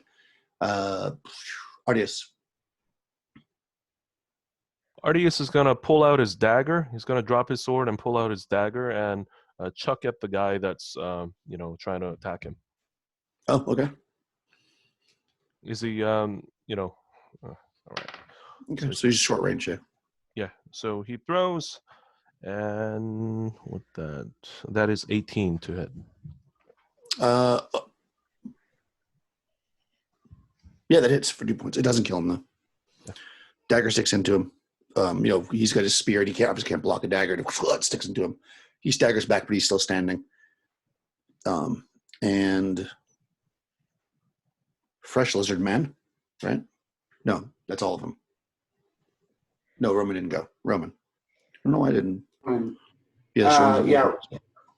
Roman steps back, barely avoiding that hit from the lizard man, as he hears his sword speaking to him in his head, saying, "Parry!" And then as he parries, she says, thrust, and he hits with a 25. Nice. All right. The 25. It still doesn't kill it. Wow, this one's tough. It it's fending you off as best it can, but just getting all chopped up in its arms and shoulders. They seem to be holding strong actually at this point. Yeah, you're right at there. I'm not rolling morale because you're like right at their basically at their house, so they're not. There's nowhere for them to run. Okay, that's that. Into the next round. Initiative, Crystal, please. Oh, they rolled a 1. 4. Okay, Liara. Okay, I'm gonna try to get the one that's attacking me. Ooh, I don't know. I don't think so. 19. No, that does not hit. Okay. Okay. Peter, you're up on the shore now. You pulled both canoes up. I'm getting my sword and shield, and I'm concentrating on listening. I'm going to watch these ruins to make sure no more of them come running out of there. Okay, smart. Yeah. Okay, you do that. Yeah, you can see that there's a kind of a broken over tower and some ruins, and you can actually see some stairs that look pretty well worn, going down into the earth, and you're watching them to make sure nothing comes up through them. Ardius. Ardius is going to dive and grab his sword again on the ground to defend. Does he? He's going to take another round to pick that up, right? Yeah, I mean, because you dropped it in the water. Okay. If it was just on the ground, I'd say fine, but I'm going to say you got to reach for it in the water. It's going to take your whole turn to do that. Yep. Okay, and finally, Roman. As he pulls back from his thrust, the sword senses that the lizard man has been surprised by this maneuver, and he hears in his head, thrust again, and he hits again for another 25. Nice. So that's enough to kill him, actually. Yeah, that thrust penetrates the lizard man, who staggers back, barely holding on to life, and then drops dead into the water. This green ichor spreads. Okay, there's 2 left. You have your sword up, so you can use it for your armor class, because you spent your whole turn doing it. But that one's going to try to get on you, Artis. And he rolls a 17, which misses, I guess, if you have your sword, right? And then the on Liara, there's still that 1. You guys are kind of going back and forth. And he misses. That's like the 4th 1 I've rolled today. Oh no. Yeah. Yeah, that's good. Good for you guys, anyways. Yeah, so he misses. So. Coming into what could be the end of this combat, you've got the three of you in the water. Water splashing on everywhere. There's dead lizard men all around. Peter's watching to make sure no more come out of that kind of cave / ruin. And there's only 2 of them up, and the one's seriously injured, and they don't look like they're gonna give up. So let's roll initiative, Crystal, please. 4. 3. Dang. Okay. So they're going to go first. So on Arius, this guy's really getting worn down. He stabs just randomly with the spear and misses by a mile. On Liara, the lizard man looks at you and he says, you have fought well. Now you will die. But you can't understand him unless you speak lizard man. No. And he misses. So he doesn't fight well. Okay, so it's your turn, Liara. I look at the lizard man and just go, "Arr, blah, blah, blah, blah," whatever I think he just said in lizard. Jeez. So I hit him. Wow. Ooh, that's 20. Natural 20 plus. Nice. So 25, 27 to hit. 27. Okay, yeah. Oof, that's a massive slice. It doesn't go down, but it's very hurt. Wow, awesome. And Ardius. Ardius attacks with his sword and rolls a natural 1. Okay. Same thing to roll on you guys.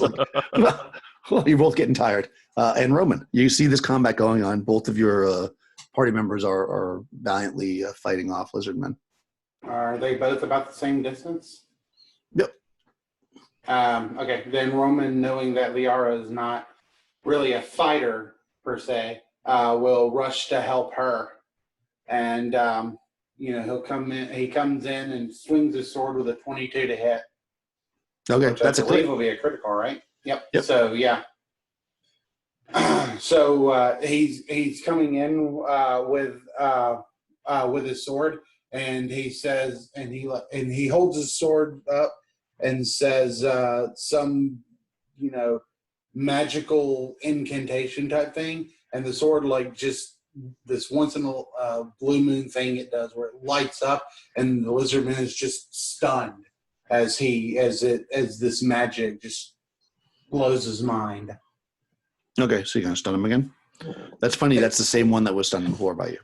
It's the same lizard man. You are stunning, apparently. All right. And that's that round, right? Unless Peter wants to do something else. That's everybody. No, he's watching the ruins. Okay. All right. Next round. Whatever I say, possibly the last, it never is the last. So I'm not going to say that anymore. So next round, there's 2 lizard men. They're very hurt, but they are not giving up. But nothing's coming out of the hole so far, Tony. So roll initiative, Crystal. Ooh, 3. 6. Aha. All right. Finish them. Yeah, you might first. Yeah, they are first. Yeah, just so I don't get confused, because you not get confused. Yeah, let's see what we got. Oh, nope. That's If that lizardman is stunned, could she backstab it? Oh, you got the lizardman stunned. You can just kill it. Yeah, Oh, yeah. I mean, he's basically out of play. Yeah, you can just chop the lizardman down. Yeah, thank you. Forgot about that.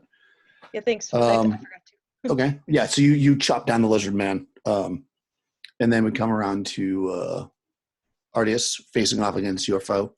Artius makes a desperate attempt to slash him down and swings for AC 20. Nope, he blocks it away with his spear. But when you see that Artius is kind of staggering a bit, having taken a lot of blood loss earlier too. Roman kind of puts a sword over his shoulder and wipes his brow for a second and takes a breath as he rolled a nat 1. Oh, okay. All right, it's your lizard man, I guess, Artius. He's going to try to attack you. This is it. This is a battle royale. No, with the 14 misses. All right. Well, since it's on you and you're basically one-on-one against it, well, I mean, obviously let's game attack too. Let's just have you roll initiative too, Young, because this is your guy. 1. 2. Really? You rolled a 2. Okay. All right, he's going to swing at you again. Ooh, 21. That just hit you, Okay, right? he does 1 point of damage. All right. Still standing. That's on you. And then he says, you bastard. And he does 22. AC 22. Crit. So you could break his weapon, stun him, knock him prone, which probably isn't a good idea in the water. Yeah, Or he's going to stun him. Okay. He's gonna swing. I mean, unintentionally, but it hits him, with the broadside on the side of his face, and he goes boom, and the lizardman's just basically stunned there for a second. Yeah, he's just standing there for a second. So any one of you can just run him through if you so desire. I rolled ahead for Roman, and he's still kind of like catching breath, like hold on, as I rolled another nat 1. Oh man. Oh yeah, I'll take his head off if he's just standing there. I can take his head off. Yeah, exactly. So you're able to smack this thing, Artius, and it's kind of like stunned, and then from behind the thief severs the beast's head, and it falls into the water, and you guys are kind of standing in foot deep muck, mud, and lizardman blood and guts as you're kind of about 10 yards away from the island that Peter's standing on, guarding that ruin entrance with a couple of rowboats pulled up on the side, or not rowboats, canoes put up on the side. And that's probably a good place to take maybe a 10-minute break. That works. Yeah. Okay. All right. Okay. So currently you're on this small island. It's probably maybe like 20 yards, 30 yards wide. So it's not huge. There's some trees growing up, like kind of scraggly trees. The water around, again, right at the shore where you guys were fighting was only like a foot or so deep in mud, but it got deeper, obviously, out further because you're basically in the center of this like lake that's maybe like 300 yards diameter, maybe a little bit bigger. I mean, it's not a perfect circle. And Yeah, so what you see is what looks like it was probably some kind of a temple at some point. Mostly it's loose stones kind of knocked around. But what does seem like pretty clean is a set of stairs that seem to be going down into the darkness. They're kind of like they're not a spiral staircase per se, but they go down kind of they seem to turn as they go down. So not like a tight spiral staircase, but so when you look down, you're not looking straight down into like a corridor. You can see the stairs go down and they turn almost like they would if you were going, like you were walking up the side or down the side, I guess, of a tower. After about like 10, 15 feet, it goes beyond you'd have to go further down to see more because it's basically beyond your vision. Doesn't seem to be any noise coming up from there currently. The lizard men, of course, that you killed are very dead. So you're currently out of any kind of combat. Artius takes that opportunity to pull out his bag and he starts equipping himself into his plates. Okay, yeah, definitely hit.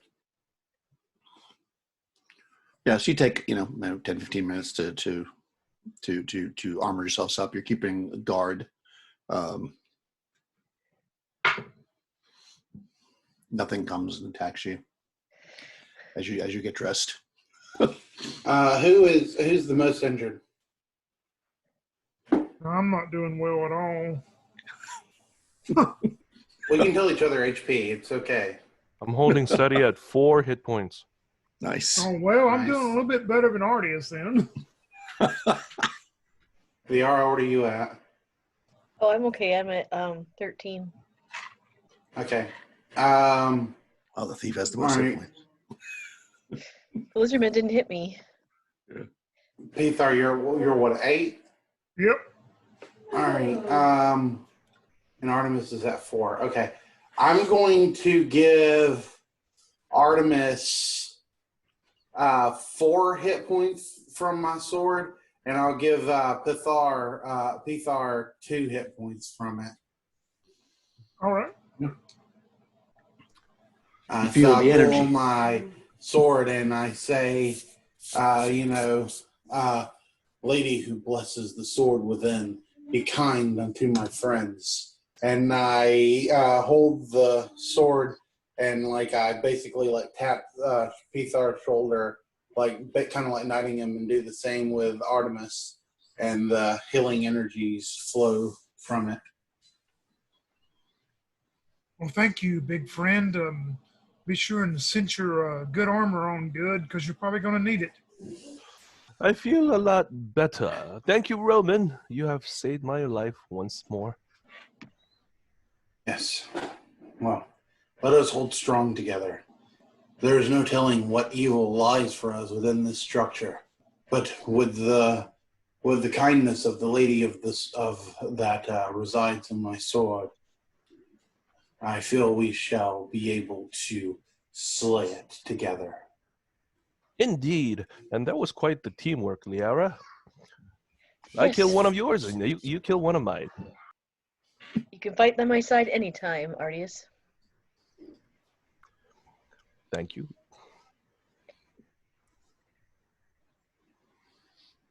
Excellent. So do we what would you see like to do? any light coming from the stairway? No. It's daylight outside, and it looks like it's dark inside.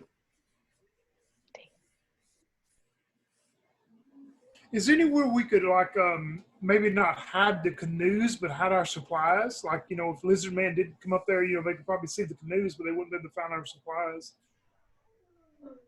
Yeah, there's stones that are toppled over. You could probably find a niche and stash them to make them less obvious. I mean, probably not well enough that if somebody was really looking for them and spent some time, they wouldn't find them. But yeah, enough that they wouldn't be immediately noticeable. I think that's pretty easy to do. Yeah, I'll do that then while Roman and Artius are changing clothes or armor or whatever. Okay, yeah, you guys have some time. Spend 20 minutes up there getting everything together. Well, Roman has his magical chainmail, so that thing was wrapped on with the armor. Oh, so you just wore it the whole time? Okay, no problem. Yeah. Yeah, because it's light anyway. It's only as heavy. Once you told me I had it, I went ahead and adjusted for it. It was actually exactly the same as my plate. Perfect. Okay, but even still, Artius had to put armor. Yeah. Yeah, I got a +1 though from my magic sword. So Nice. Okay, so what do you want to do? What you want to do? I'll ask the group, since I'm probably the quietest and not clanking around in plate mail, if they want me to try to go down a little ways until my eyes adjust to the dark and then try to see what I can see sneakily? Or if they just want to go. Well, I believe the spirit that resides in my sword might be able to help, possibly with detecting some traps ahead, though I'm not entirely sure. Would detect shifting architecture, Daniel? I'm sure my character would know this, being 4th level and everything, with his magic sword. Would that help find traps? Or does shifting architecture, like, what's that do? Yeah, so that would be like, like walls that spin, or like, I mean, it could be traps, but it would be more like whole rooms that drop, elevators, walls that push and flip over, like that kind of stuff. So yeah, it could help to find some kinds of traps. It could also help find some secret doors, depending on, well, more like concealed doors, I guess, depending on what it's specifically what it is. Yeah. So yes, but it's not the same as detect traps, because detect traps will detect a trap if you have that ability. Okay. And that one you can only use 3 times a day. The architecture, I think you can use as much as you want. All right. Yeah, he'll say, but I still think it would be best if you went ahead and so we can, know what things lie before us. If you come to something, Liara, that you feel is not on the up and up, if you believe that there may be something there that will trap one of us. Hey, stop screaming, kids! Oh, wow. All right, I'll I'm stop sorry. screaming. I'm sorry, guys. I didn't realize that it was all unmuted. But yes, if you find something there, Liara, I will be glad to come forth. The sword I carry can maybe help us detect things that are trying to trap us also. Okay. So I guess I'll move into the darkness a little bit, and I'm trying to move silently and do all my thiefy things. Okay. Yes, you move down the stairs. What's your move, silent? Move silent is 35. Okay. Yeah. Your soft boots make their way down the stairs. These stairs are very smooth, and they're pretty steep, but it's not at all dangerous, I guess. And you get down into the past the light, essentially, and you come into the darkness, and maybe you stand there for a couple minutes, letting your eyes adjust. And you can tell that the stairs, you have to make one more loop, you think, to get to the bottom. But you can actually sense very, very, very little bit of kind of a phosphorescent glow coming from some of the moss and stuff that seems to be growing. So it's not completely dark, basically. It's dark, but it's not completely dark. And you can actually see a bit. And you can see that there's all these mosses kind of growing, like at your stairs are nice and smooth, and then at the sides they kind of grow up the sides, and they've got like a bit of phosphorescence going on. Okay. So you can actually see the stair, and it looks like it goes down and turns. It keeps going deeper. You'd have to go at least one more turn at least one more, before you hit any kind of bottom, because you don't see the bottom. I don't have anything to tell my party.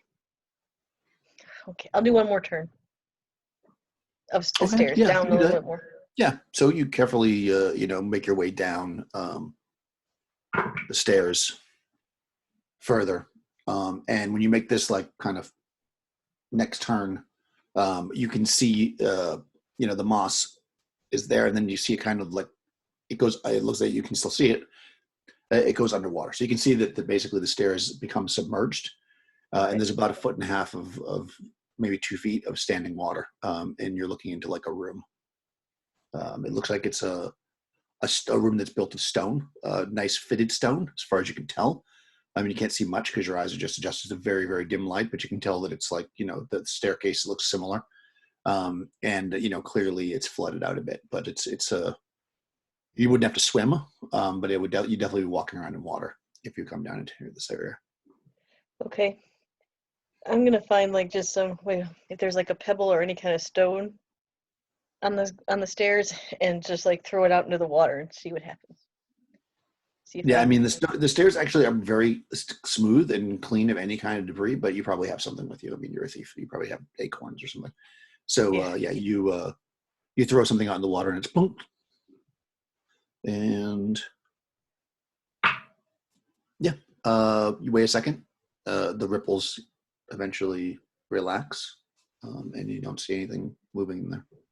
Okay, I'm gonna go back up the stairs and tell my party that I didn't see anything obvious, but there is water down there, and I wasn't comfortable advancing into the water just by myself. So You throw a caltrop out there, and Ardia steps on it, and it takes him down. Oh man! Yeah, you guys are at that point. But I will say that it could be anything underneath that water. I will warn you. Well, did the room appear to be? Do you think the room sloped on down where the water is going deeper, or could you tell? You won't be able to tell without some kind of a torch. Well, let me take me there, and I can use the sword I carry to detect if the passageway is going to slope down.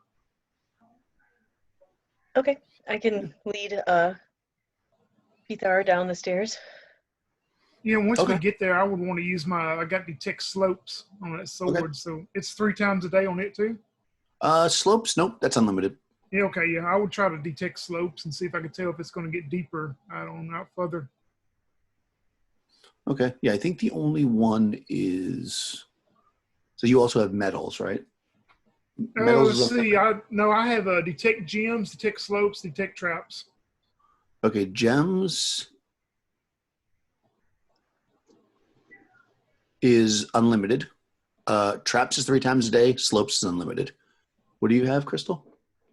Yours is the other sword. Slopes, metal, and slopes, metal, and shifting passages. Okay, so shifting passages is unlimited. Metal is unlimited, and slopes is unlimited. Yes, all 3 of yours are unlimited. Yeah, the only one that has a limit is trap. I guess to balance it. I guess I think there's a power that's also detect. I think traps is the only one that's 3 times a day. It's got a limit. Yeah, I think. Oh no, detect magic also. If you had that, that's the other one. I knew there was at least one of those. Let me see if I can do this without showing you the whole map, but just show you part of the map because it's a nice, pretty map. So you come down, although you wouldn't really see it yet, but I'm gonna show it to you anyways because I found a pretty map online, so I decided to download it. Is it showing up? Not yet. Always takes a second. Oh yeah, it is. Right, you can see it now. Yep. Yeah. So you guys are, you coming down this spiral stair. There's about 1.5 feet of water. So you evoke the magic in the sword. It doesn't. I think it's like a 60-foot range. You can tell that over here to the north, it seems to start to slope down a bit. But over here to the east, it seems more flat. And just generally, it's flat. But you think, the sword probably thinks it's more that over time, it's like sunken unevenly than necessarily that it's like an actual slope, if that makes sense. All right. But that room is about 40 foot or so square. And like I said, there's about 1.5 feet of water in it. These kind of like funky plants have like a phosphorescent glow to them. So you can kind of get a little bit of light in here. It's kind of like if you were sitting in the room for a while, your eyes would probably adjust enough to walk around it and get a shape of it, but you're pretty much in the dark. No, Liara, I believe maybe it would be best for the group let's proceed to the east passage. It seems to be less depth there. Agreed. Okay. Yeah, if you guys want to bring the party down, I'm not sure you. Isabel's coming down. Yeah, I'd go back and get them. Oh, yeah. Okay. I'll wait down at the bottom of the stairs. Okay. You're not. Short of like trying to maneuver a canoe in here, which I mean, maybe you could do. You are going to have to walk in the water, and it won't be quiet. So you definitely know that. I mean, it's reasonably quiet, but it's not as quiet as obviously not walking in the water. If you're walking on the water, it'd be quiet. But so the rest of the party gets down there, and you want to proceed around to the east. Is that the plan? If everybody else agrees with Peter and I. Yep, sounds good. Cool. Let's see. I'm not blocking it now. Am I doing that? Am I? It's weird when you're sharing the screen because I always feel like I'm blocking things when I move stuff in front of it, but I don't think I am. Like you can't see my document, right? No. Okay, good. All right. Just want to make sure you can see what you. Oh, look, there's who the bad guy is. I see him. Oh, there he is.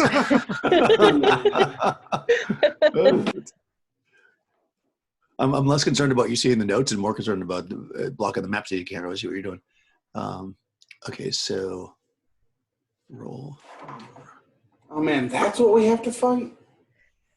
Okay, all right. Yeah, we're going back the other way now. No, I was making my note. I was checking my notes on where stuff was. Okay, so yeah, so you start to progress. Oh, can I do this? Oh yeah, there we go. And you can see, as your torch light. I'm assuming you guys have torches. I guess let's get a marching order.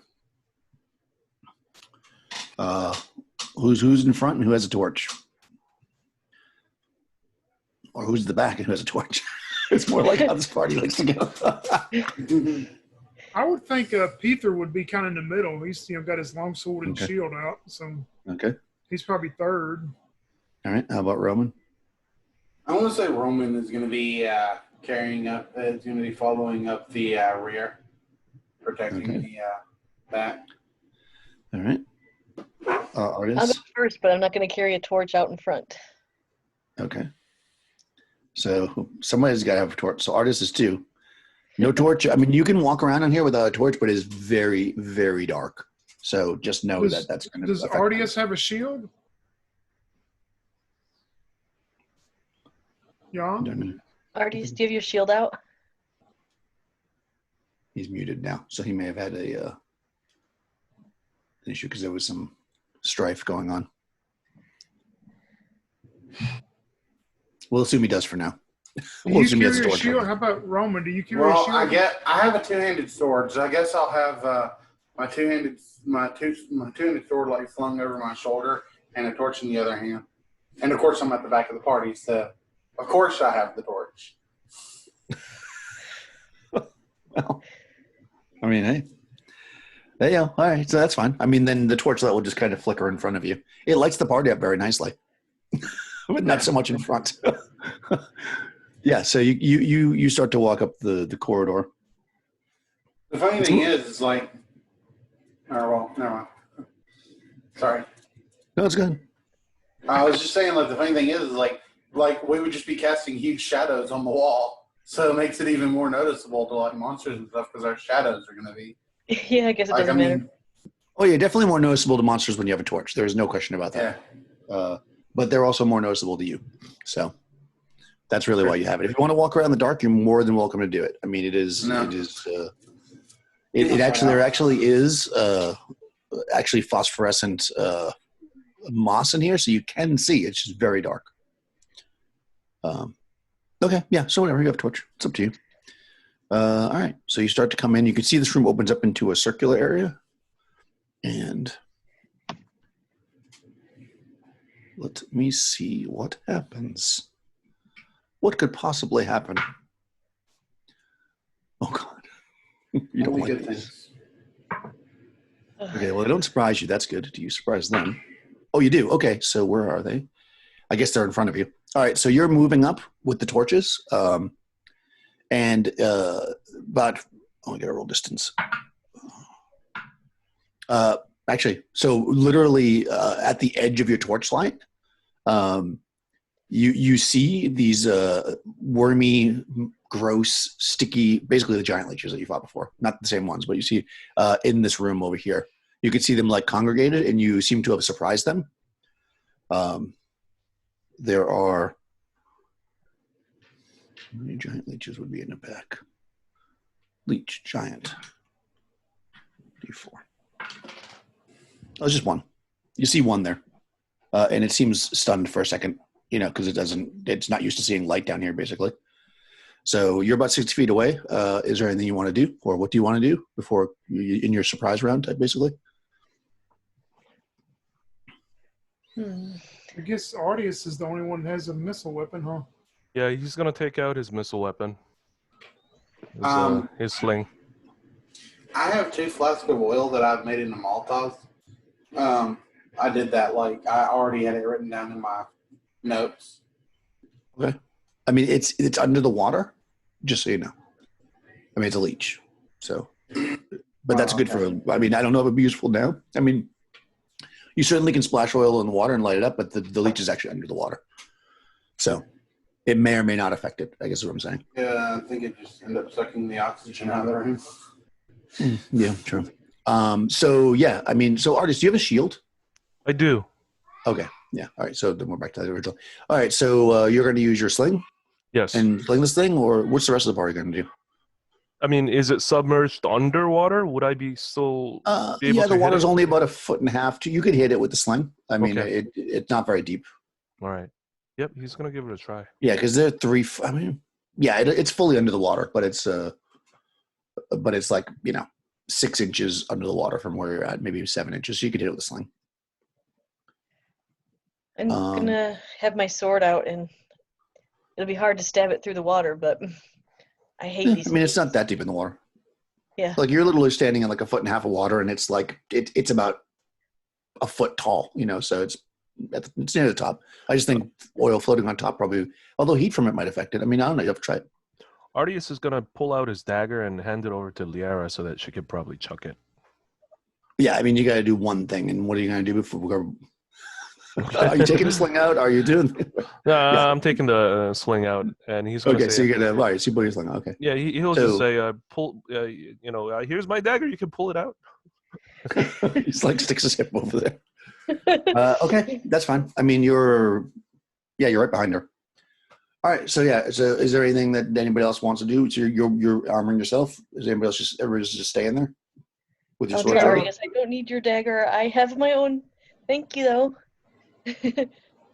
Yeah, Peter's just standing there with his sword and shield, preparing if it comes that way. Yeah, Roman can't do much. He's holding the torch. Here, I'll take the torch from you, Roman, so that you can. Well, you're in the front of the party. If you're going to run back. Yeah. Okay, cool. That's fine. I mean, you got a surprise round, so you do something quickly. There's not a whole conversation of things. So you pull your sling out. You all draw your weapons and wait to see what this thing does, basically. And I roll a 5. And oh yeah, no, it actually okay, yeah, it starts to come towards you. So go ahead and since you're going to get to go first in the attack, you might as well roll initiative young. This will be your combats for initiative. All right. D6. 5. Ooh, it got a 5. 1. Oh. 5 minus 1 because of my dex. Oh no, you won't get that. Okay. In group initiative, you don't count that. All right, then 5. So it's simultaneous initiative. So even if you kill it, it'll still get to go. But I'll just let you guys all do your actions first. Or I guess you're waiting until it gets to you. So you can do melee attacks because it'll move. So, but the very first thing that happens is missile. So go ahead and just sling your stone. Okay, he hits armor class 17. Oh, nice. That bounces off its thick hide as it moves forward. I'm just going to go down the line to make my life easier. I'll do it this way so I can see you guys. So, Peter. I'd have to push past Ardius and Liara or whatnot to get to it. Well, I mean, the hall is wide enough if you want to move forward. It's 3 people could be abreast easily. Yeah. You don't have to, but you can. He's not going to do it. He's going to stay where he's at. I mean, he's afraid to get too jumbled up with all of them. Yeah, makes sense. Liara, it's right up on you. All right, I'm going to try to stab at it. Okay. With the sword.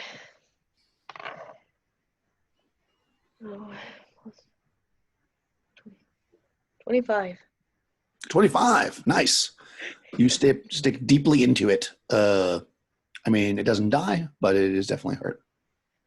Okay. Yeah, it's hurt. Yeah, and black ichor pours from the gash that you make in it. Roman. Do you want to run forward and attack this thing?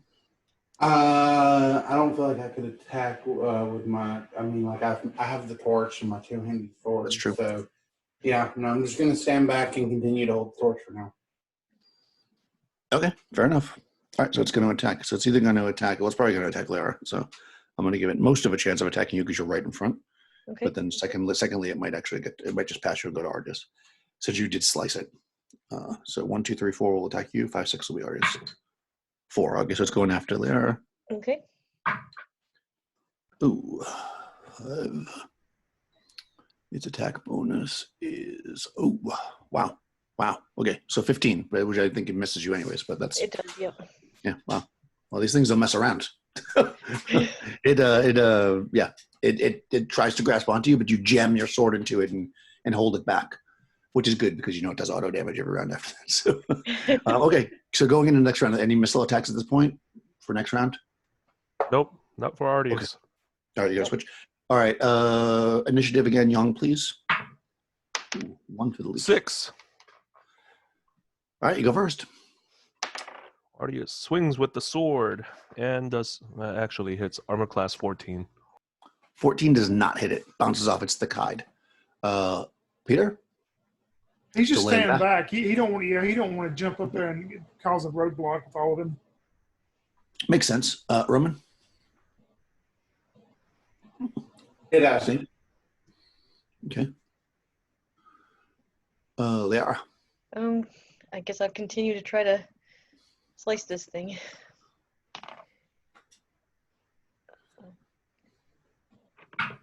$23. 23. Excellent.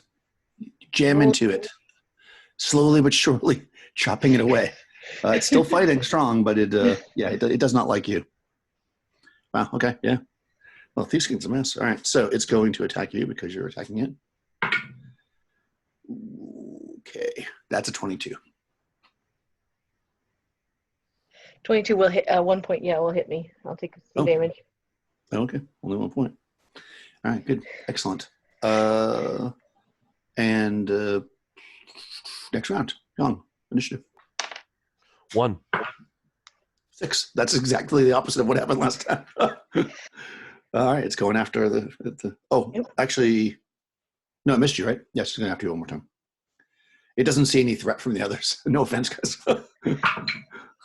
That time a 20. Misses you, right? Yep. The All only right, reason I kicked excellent. so much ass because you gave me that sword. Well, swords make a big difference. All right, Artis. Ardius scowls and he steps up forward and says, I shall cut you into little tiny pieces. And he does. He hits armor class 19. That hits, yeah. Cuts into it, a mild cut, but a cut nonetheless. And Liara. Oh, I just got to try to keep cutting. Okay. Ooh. 22. Okay, yeah. This thing is getting whittled down.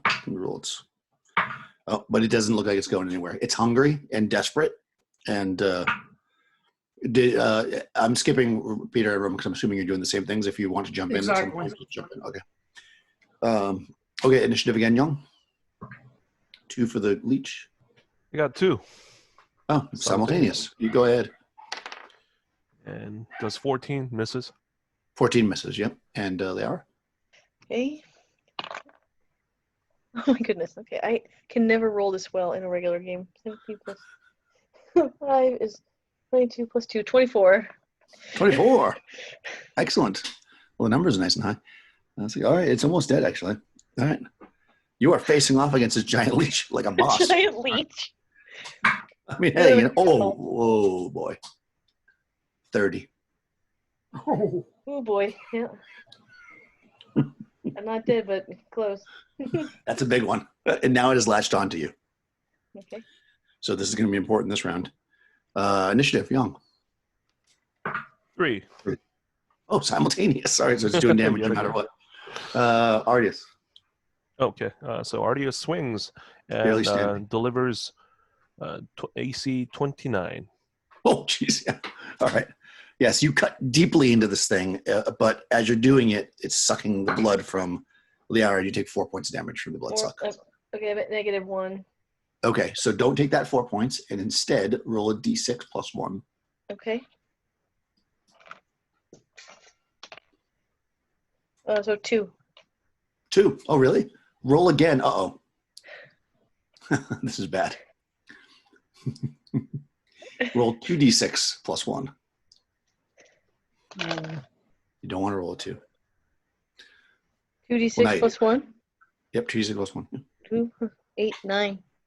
Ooh, okay. Ooh, this is bad. All right, so this thing, it was like latched onto you, and the sword strike hit it, and just like clamped onto you, and so it was on your leg, and it now has hit an artery, and you are having an internal bleeding. Okay. So you're going to lose 1 hit point per hour until Cure Light Wounds or similar is cast. If it reduces you to 0 hit points, you'll keep rolling on this chart until you eventually die, unless you get healed. So, yeah, you're pretty hurt. And unfortunately, the magic sword's healing is done for the day, so you might be in trouble. That doesn't mean that you can't go out a hero. That's right. So now I got to keep track of time for you. All right, so hold on. So from 1 hour here, 1, 2, 3, 4, 5, 6. Okay, you'll lose 1 hit point there. Okay, so you get bit deeply into it. You can feel like, well, this is not stopping. Like you wrap some bandages around it, and it's just blood just pouring out. Okay, but on a good note, you've killed Giant Leech. Ironically, people use leeches for medical stuff. Right. So, all right, I'm going to share the screen because I think this map is really beautiful. So, I don't usually go for the fancy maps, but this one was really nice. It's like colorful. It's by, let's see if I can figure out who it's by. I'll say it at the end of the thing. All right, so you start to move forward, and you can actually see as you move about this far into it, especially because your torch is all the way in the back of the party. There's actually light coming from up here. It's like a amber, almost like very end of the day sunlight color, like very, very warm glow, like much warmer than even torchlight. And it's pretty steady actually coming from up here. You can probably see there's like a little passageway up there. This room continues, of course, but your torchlight is not lighting enough for it to see. What are the spider vein cracks down there? Is that cracks in the floor, or is that some more of that fluorescent? No, that's cracks in the floor. Okay. Yeah, this part's a little bit darker. I mean, you've got like a little bit of light fading as you come across, so you can see it a little bit. But it's you imagine it's probably pretty bright up here, but from where you can see right here, it's not super bright. And yeah, the cracks in the floor are just where the water's seeping in. I think you should go up and sit up there, Liara. You're not looking too well. Well, I was going to go back and grab the torch from Roman and say, I think I might be done for no matter what happens, so I might as well have the torch and let you use your sword and do what you do. Roman looks at your wounds, and he has seen soldiers with these kinds of wounds before, so he knows the truth, but still he shakes his head and says, it's not that deep, just hang towards the back and let us do the heavy lifting from now on. Surely we'll get you back to town in time for rest. And he'll hand Liara the torch, and then he kind of gives Pathor a look like, it's not good.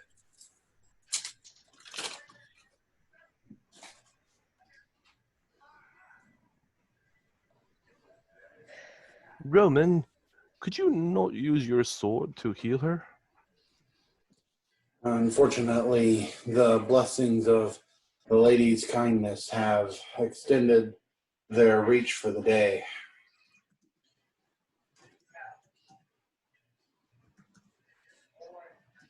So, I don't know. Do you think I should just go up there? No. I shall lead the way. Okay. You all follow in behind me. And, he kind of gives the signal to Pathor and, Artemis to, be backing him up. Okay, so you're going to come into this room. And you can see that there's some rubble and stuff over here that's fallen down. It looks like it clears out and you can actually get out of the water, up over in this section.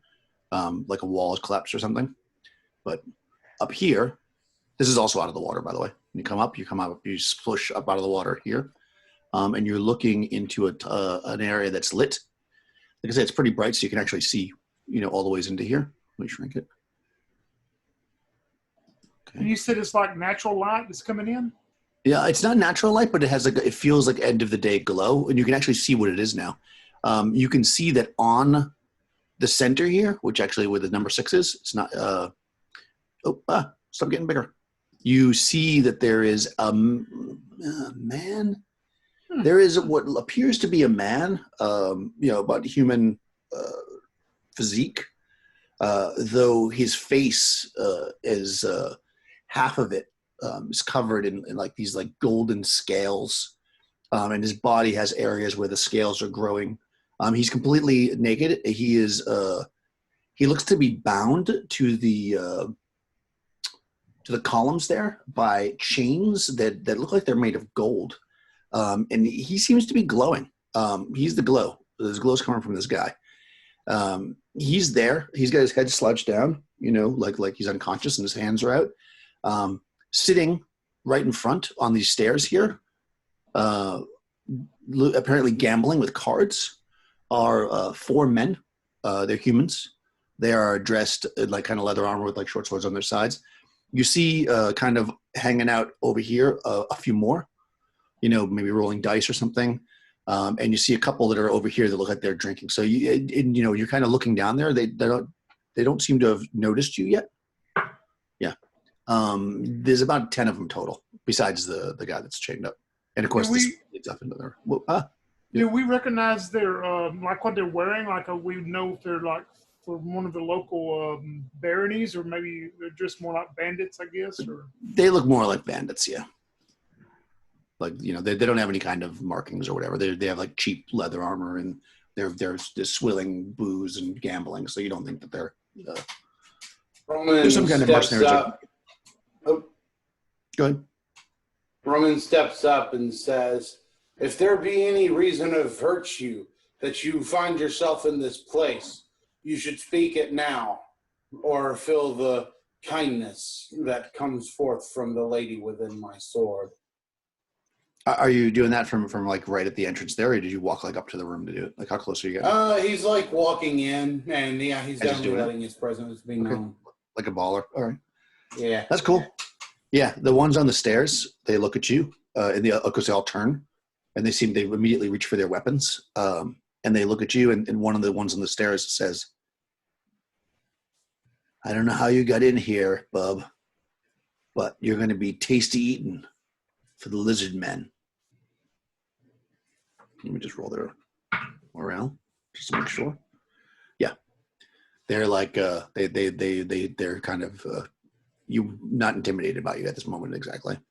Yeah. Then Roman, he just kind of shakes his head and he says, "They always have to do it the hard way. Very well, we shall show them your kindness. Prepare to meet your gods." Could Artius do something? Yeah, of course. Okay, Artius is gonna pull out that potion of growth, and he's gonna hand it over to Liara and says, "I don't know what this potion does exactly, but perhaps it may heal you. I don't know. Give it a try." And then he just hands it over to her. Yeah, combat's about to start, so that'll have to happen in combat. But yeah, you can definitely do it. Pethor thinks to himself when Roman gives that speech. He goes, "Do it the hard way." Well, fool, why did you? You're doing it the hard way. I could have used my wits on them, but too late now. All right, so they get up. The ones on the stairs you could get to, if you want to charge them, in melee. The ones that are kind of over here and over here, not so much. They seem to be drawing daggers that they're probably going to hurl at you. And let's do initiative. And since Crystal is the bold one, you can go ahead and roll initiative. D6 for the side. Ooh, well, I got a 1. They're a little slow. Okay. We got a 6. So Nice. Roman is ready. So he will charge Right. the closest one. And holy fucking shit, I got another nat 1. Oh no. So I mean, I'm just gonna say that since Roman got another nat 1, he just stands there like a fucking boss, and he like holds up his free hand and does the bring it motion. Oh, God. He's like, I'll give you one free hit. Come at me, bro. 6, 10. Okay. Nobody was doing missile fire, right? You're handing over your potion. You're drinking the potion. You can do that. You can both do that in one round. I'm not going to make that take 2 rounds. What about your character, Tony? He wants to run, and he sees what's going on, and he sees Roman there just taunting him even more, and knowing that what this is fixing to turn into. He's going to take off running, and I'm probably not going to be able to run past him, but I want to try to run past him and run up to the guy that is chained. Is he's chained up with irons or leather or? He seems to be chained with a chain made of gold. Looks like. Oh well. Yeah, I still though. I'm going to run up there, and my goal is to get to him and try to loosen him. Okay, yeah. I mean, you're gonna have to charge through them. So yeah. Blah, blah, blah, blah, blah, blah. Yeah, you can do that. Why not? What's your strength? 18. Oh, hell yeah! Make an open doors check. A 3.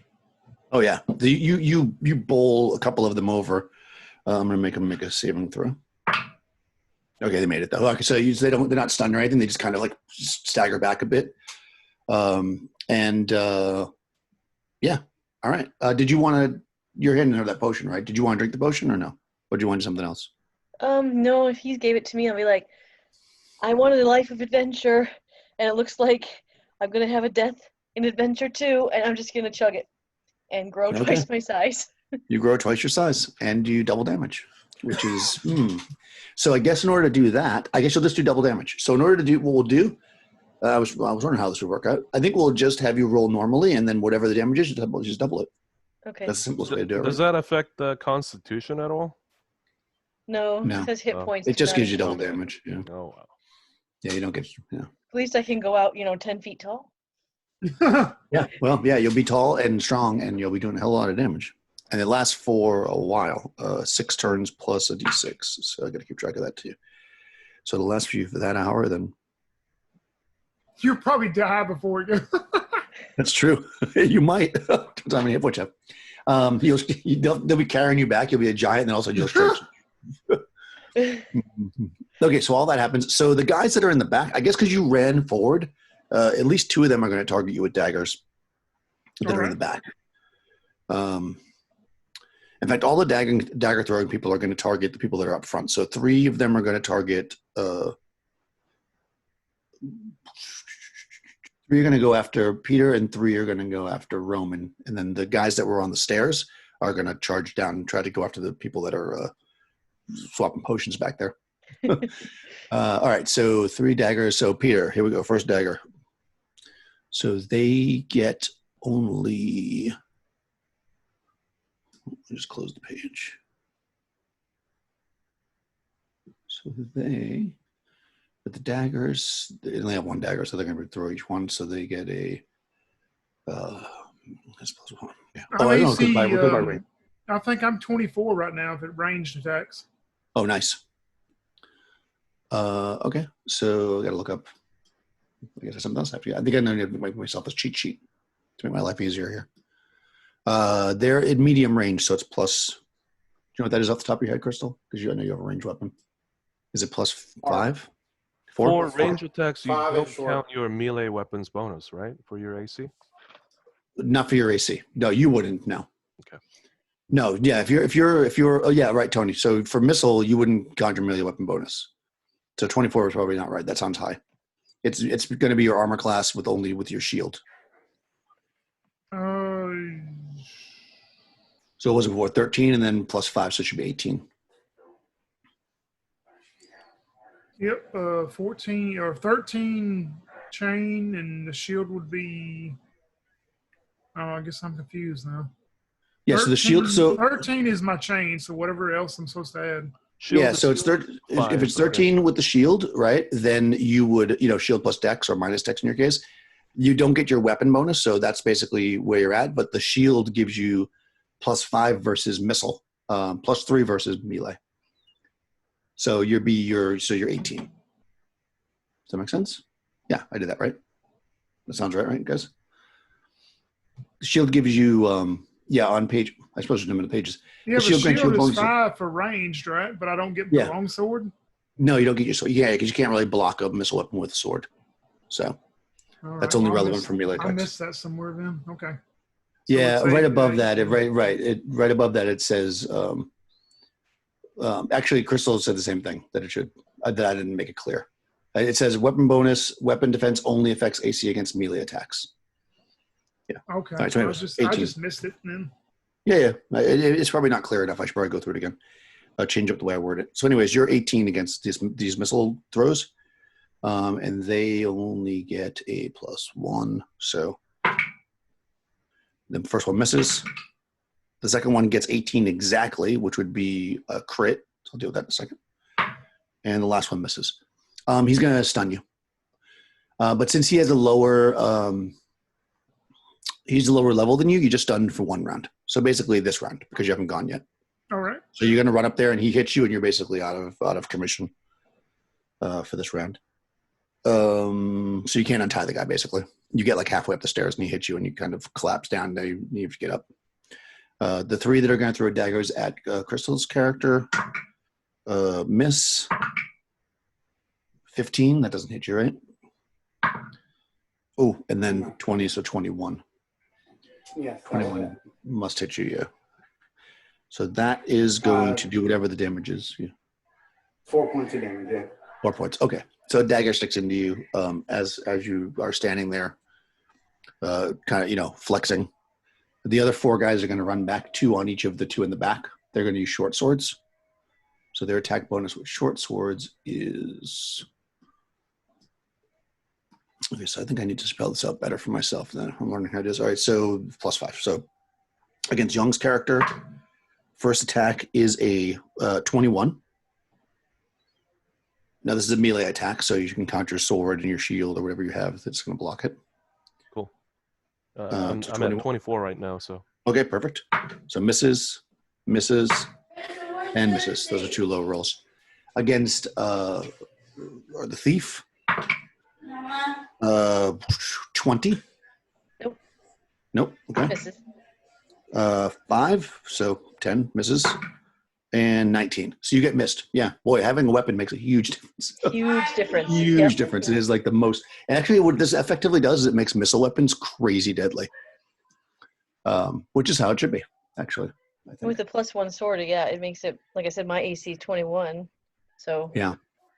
Right, but if somebody was shooting an arrow at you, you wouldn't get that. That's basically the thing. Right. So a bow or whatever becomes a much more deadly weapon. Okay, and it's also a good reason to use a shield.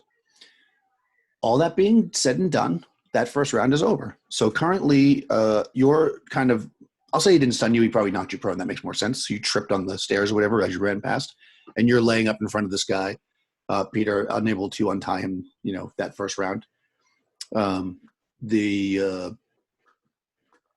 Roman, you're standing basically at the foot of the stairs with nobody directly in front of you because those guys kind of ran around you to run back behind you because you were just like flexing. But some of the other bandits are approaching you off to one side.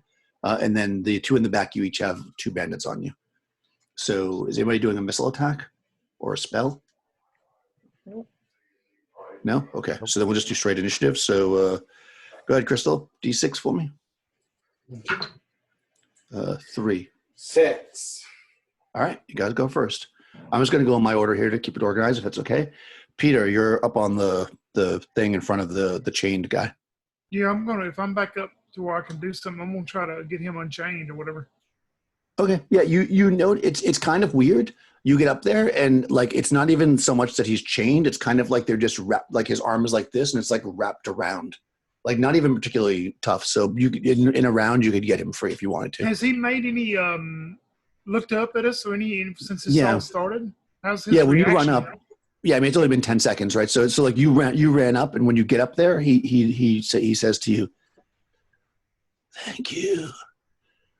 Free me, please." That's that's what he says. And he's kind of like he looks. And I'm going to try to start unwrapping them, and I'm going to look at them and go, "Well, that's what we're here for. We're here to do the good we were sent here to do." And I'm going to start unwrapping them. Excellent. Okay, good. So you do that. Lara, there are 2 bandits in front of you, plus Okay. many more. Right, yeah. I would have to take a swing at one and reveling in being tall for a minute. And She's the size of a building. Look at her. Oh, green giant. that's a 20. 20. For melee, that hits. Okay, so 20, so it does double damage. So you kill him. Smash it with a giant. Yeah. Yeah, and I guess the sword has to be giant too. I don't like that. But. Doesn't have to be. However you want it. Yeah. I just Well, if smash not, it. then you rip out of your clothes. I still like when you grow to be ripped out of your clothes, but I know that's not what people like. So I yield to the audience.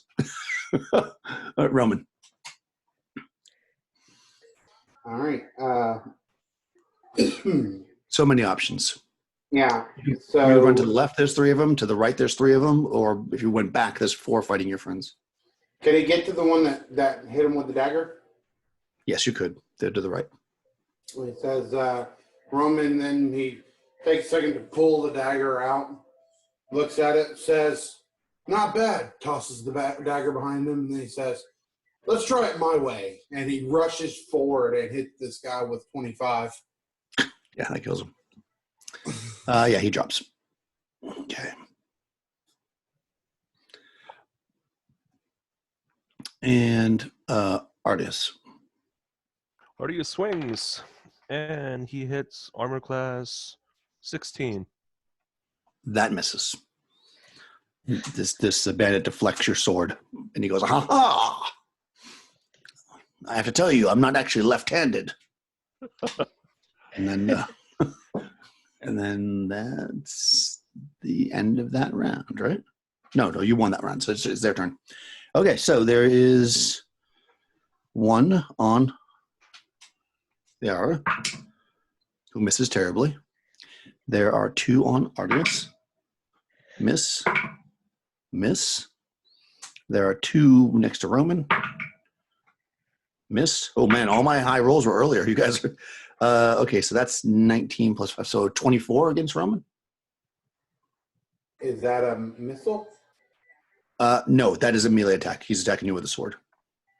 Well, then that will be a miss. I'm a 24. Well, no, roll 24. Oh, so that's a critical. So it's a crit. Yeah. He disarms you. Okay. Your sword goes flying across the room. So the way that works is you're disarmed, meaning it's out of melee. So you, in order to get it, you would have to leave the fight to get it. So it's far away. It's across the room. It's not this like fall on the ground, thing that some editions might do. I'm trying to be nice. All right, the other 3 don't have any daggers left. They're going to charge towards. Actually, 2 of them are going to try to jump up onto the place where Peter is freeing the man, and the third one is going to run to the front where the giant is looking to gain some prestige by killing a giant. So he won't get to you this round. So at 2 are going to run up there. You're untying this guy, so you don't have your weapon out. So you're not going to get the weapon bonus, Tony. All right, so Or you don't have your shield, one or the other. You had to put down one of them, I imagine, if you were going to. Oh, he'd put down his shield, so it'll be Okay. 18, wouldn't it? 13 plus 5 of the sword. Is that right? Okay, yeah. Yeah. Exactly. So you could drop the shield because you have a free arm and you have a sword. Can you mute Crystal, please? You all right? Crystal again. Oh, sorry. No? Okay. Yeah, I'll be 18 then, right? So I tried. 13 plus 5. Sorry, I Okay. couldn't get to it. I'm terrible at muting people. I was like, I can't do it. Okay, so you're 18. Okay, so here we go. They get a +5 as well. Ooh, 23. That's 5 points. Yep, I'm still up. Okay. And the second guy, wow, 23 again. They must That be will put me twins. at 0 exactly. Okay, so roll a d6 +0. 1. 1. Okay. It's funny there's not a 1 on here. So 1, nothing happens. I don't know why. Hey, there's not a 1 on here because I don't know why there's not a 1. I think in the Can we roll revert. again? No. It's fine. I think a 1 should just be nothing. Because, I mean, basically that's like the best possible roll you could have. So it should be a nothing. So 1 is good. So nothing happens. You just keep those hit points. All right. Yeah. I think this is not the revised one, too. That's why. I haven't used this chart in a while because I've been using my. Anyways, let me just stay focused here. They run, they do that. Boom, boom, boom. Okay, that's it, right? That's everybody. Next round. Initiative. Crystal, please. 4 for the bad guys. 1. Okay, they're going to go first. So we got 2 on. Why do I have an R in there? Nobody's name is R. Oh, no, Roman. Okay, that's you. I'm like, why is there an R there? 2 on Roman. I don't know why. You have the easiest name and I keep forgetting it. 17 on Roman misses. 17 will hit. I don't have my two-handed sword anymore. Oh, that's right. Shit. Okay. So, yeah, take damage. Wow, that makes a big difference, right? And then the second one was a 16. Would that hit you as well? Wait, what? I'm sorry. What was the first one? 17. That's a crit. Oh. Ooh. Do you have a shield? No. Nope. All right. He's just going to knock you. He's going to stun you, I guess. Mm-hmm. Oh. Wow, okay. So So the the second other one guy's killed me. Basically. Peter yells out, "You told him to bring it." Yes. And the second one hit you. Well, would the second one hit you? It probably would, right? So 16. Yeah, make a save versus death. It's fair. Let me reset this. Plus 12 bonus back to a 0. We're over in 7th edition here. There's lots of bonuses I going rolled on. an 18, so I made it. Oh, that's good. Okay. All right. So you don't go down. We'll just say that all right, so yeah, you just don't take that damage. Whatever it would have been. You take the damage from the first one, or no damage, right? Because you were stunned. So yeah, this guy hits you. He's like, aha, and he goes to behead you and he swings low and hits you in the shoulder. And you're like, I'm stunned and you can't kill me. What the okay. And then Peter. Boom. 20. Yeah, because I guess I'm 18 still. So Yep. Second 2 guy, points. 2 points. Yep, are you still up? Another 12. Wow, that's twice in a row that 2 guys attacked you and rolled the exact same thing. So 2 more, so I'm down to 1 HP right now. 1, okay. All right, well, you're not rolling the chart at least. Nobody's got it. Well, I know that's not true. I was going to say nobody got anything bad from the chart except for Yeah, I did. Liara who's dying. Except for Liara dying, everything's good. Go out fighting. I'm gonna go out fighting. Artius, 19. Nope. Nope, and misses with a 4 on the die. And that's not going to hit against Liara. A 2 on the die is not going to hit you.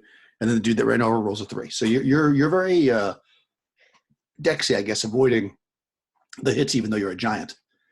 And now it's your turn. So, Peter, you got 2 guys on you. You know what's funny? This will be the very first combat strike I've made the whole game. Really? Yeah. That's right. Because you. All right, I'm going to take my longsword and try to strike one of these guys. Let's see, a 29. Oh, well, that kills one. Oh, and he happens to be the best fighter. Of course, he hasn't been fighting. Yeah, this whole I got time. a plus 14 with the longsword. Holy crap! I guess that's right. Because That feels high, but I got a fight skill. Fight skill is 3, No, I mean, with strength. my two-handed. Oh, you got Fight 18. skill is Yeah, that 3, was a strength plus is 12, 5, weapon is 6. that sounds right. That's why you have an 18 strength, right? Yep. Yeah. 8th edition. Yeah. Love it. All right, that's a hit. You could have used that against the lizardmen who had a lot of hit points. These guys have no hit points. Okay, yeah. So you chop that guy in half. I mean, he just goes down. Yeah, you basically did double the amount of damage to kill him. And Liara. I've got 2 guys in front of me, so I got to keep swinging. 19 on the die plus 24 plus 2, 26. Yeah. And then I'm doubling that. So yeah, you actually did more damage than with double. Yeah, that was yeah, that was 18 points of damage. Yeah, okay. So you obliterate that guy. You can go out fighting. Yeah. I mean with 18 points I should okay. I might have to do a minion rule here, but normally this wouldn't be. That's going to be playtest number 2. Playtest number 1, we don't want to make it too complicated. Roman. You get 2 guys in front of you. Oh. And am I still stunned or? Yes, you are stunned. You are correct. Yeah, you got stunned last round. It hasn't been a full round yet. Okay, so I see that my god protected me last round, so I just pray that the goddess in the sword is going to protect me again. Right. Well, that's a good idea. And Artis?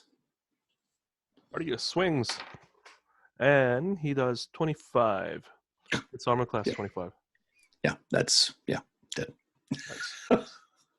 Nice. This is what we like to see. No, I mean that was the same round, Chris. You'll be free this next round, so they're not going to get another attack on you. That was that round. Because I'm not going to leave you sitting there for multiple attacks. That doesn't seem fair.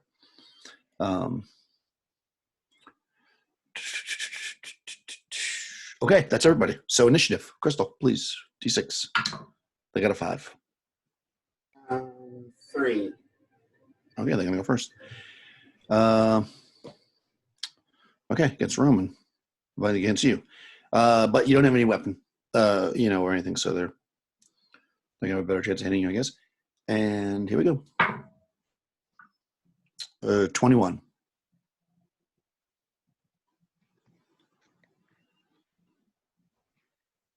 Oh, is that? I'm sorry, Roman? Yep. 21. I don't know why I went out of order there, but I just Roman. Okay. 21. Yep. Yeah, that'll hit. All right. Okay. I take damage. Roman takes damage. Nice. Or not nice. Miss. Okay. Then I know I'm using my sheet now. I was using the screen. Now I'm using my sheet because it's easier. Peter, there's only one on you. Yeah, it should be AC 19. You're 19 now. Okay, so that saves you because that was an 18. That's a crit, right? No, because he has 19. Okay. Yeah, because I got 13 plus 6 for the plus 1 magic sword, so we are 19. Yeah, you had said 18 before, so you were getting screwed. Oh. She probably should have one more hit point as well. Ardius. Yeah, switching up weapons is the only thing that might be a little tricky because you got to think for a second when you redo things. 15, that misses you, right, by a mile. And 1 against the giant, 14 misses you as well. Yep. Okay, that's them. So, boom, they got to go first. So now it's your turn. So I'm just gonna go in this order. It's easier for me. Roman, you are no longer stunned. What you want to do? Yeah, Roman says, thank you, goddess, and he will pull his short sword out and he will stab at the nearest lizard man.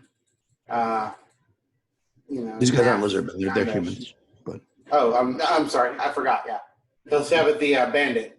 Still sort of in half shock. The plus 9 to hit. Nice. 28. Oh, yeah, that kills one.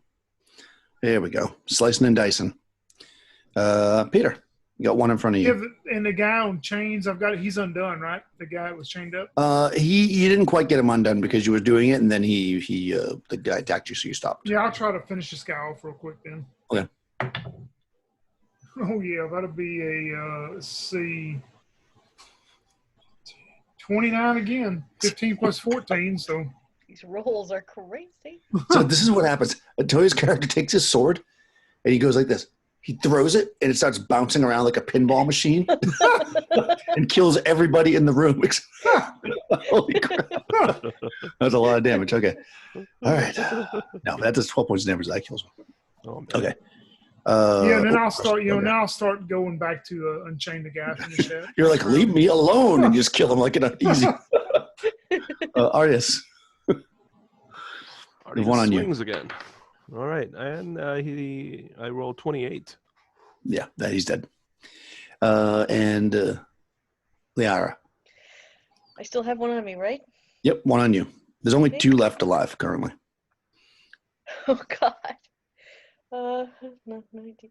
Just 21. Ooh, 21 kills him actually. Just enough. And that's it. There's only one left. And then one. Yeah. No. I mean, I did roll his morale. He's given up. This one guy that's standing in front of Peter. When you draw your sword and you kill him with the short sword, he just looks at you and he drops his short sword on the ground and he says, he doesn't. He goes, and he tries to run for the door. And he's closest to me. No, I'm sorry, I said Peter. He's near Roman. I'm sorry. Oh, Roman. Okay. Yeah, he's basically on the right hand side, kind of halfway up. He runs towards that back part of the room that you guys haven't explored yet, like that other hallway back there. How far away is he? I mean, he's we have to roll initiative technically, but yeah, before he can actually run. So he's nowhere yet, but he's going to run. So go ahead and roll initiative. He got a 1. Great. Yeah, I mean, he's starting to run away, so he's still within your melee range if you wanted to stop him. Roman, can I just hit him with the pommel of my sword? I mean, you can, sure. It won't do as much damage. Well, actually, all the damage is the same, I guess. You mean you don't want to kill him? You can subdue damage him. Yeah, it'll just make you whatever damage you do. It'll do half, and it'll be subdued. Okay. Peter yells out, "Tackle him!" Yeah. So 23. 23. Okay, so that's 6 of 3. Okay, so actually, you whack him, and he staggers. He's not quite down, and he starts to run. I mean, everybody else can go, but he's kind of far away from everybody else. So unless you want to use a missile weapon, he's running. Can I run and try to tackle him then? He's too far Yeah, away. you're in chain. He's in leather. He's going to be faster than you because he's in leather. So you probably can't. No. Yeah, I mean, you can run. You won't know, touch him. I would know that he'd be too far ahead of me then. Yeah, because you're almost like side by side, but he's like on one side. So he's running like this. So he is actually taking a slightly longer way. But I think, I'm not going to do geometry. I'm going to say you're slower than he is. I'll throw a dagger? I'll keep unchaining that guy. Could I throw a dagger? You could throw a dagger, but you will be in long range. So you're only going to have whatever that is, +3, I think. Okay. Yep, he throws a dagger. Okay. And I roll 1. You go, and then you look and it's behind you on the ground. How about Liara? Did you want to do anything? This guy's No, I'd go after Okay. him, but my leg is messed up. I probably couldn't catch him. yeah. He runs off into the other room, and you hear him shouting, "Intruders! Intruders!" as he runs through. Yeah. So yeah, you continue to undo this guy. He kind of falls down to his knees, and he looks up at you, and you can see he's like partially like kind of like there's like probably even from a distance, like if he was in the dark and he had like a hooded cloak or whatever, you might not even notice that much. It's almost like he has very rough skin, but when you look at it, it's got this very, very fine, almost snake-like skin. It kind of comes down one side, and comes over here. And now that he's down and you've been close to him, you can see that his back is like it looks like he's been whipped and possibly burned and tortured. And I mean, even though it's somehow magic, it doesn't like blind you because clearly if he was the light source, it'd be very bright. But somehow this room is filled with light that seems to be coming from him, but not in like a way that would throw you off. And he looks up and he says, I'm sorry, go ahead. Yeah, he looks up and he says, "Thank you. They've had me here for their evil purposes. They're probably going to get the wizard." You must defeat him to end this. Yeah, Peter will get out his water skin, and as he's telling him this, he'll give him the water skin, and he looks down at himself and he goes, well, I'm about defeated myself. Hopefully my friends can defeat the wizard when he gets here. But I'll give him the water to drink and refresh himself. So he drinks the water and he says, some have called me a god, but that is not accurate. But I can give you a boon to help you, each of you. And he says, it is the choice is yours. The boon of health, the boon of protection, or the boon of might. I could give each of you one. I mean, there's only 3 boons, so you can repeat one if you want. Peter will look at him and go, well, I'm getting a little bit less in my age. I've always wanted to go down in a fight, so give me the strength. I'm going down the easy way. Okay. Excellent. So he looks at you and he kind of, you see his eyes kind of like, they almost like look like balls of gold inside of his head as he kind of just looks at you, and you feel strength coursing through your veins, and you will have the equivalent of having the girdle of giant strength, which I must look up quickly to tell you exactly what it does, but basically, girdle of giant strength.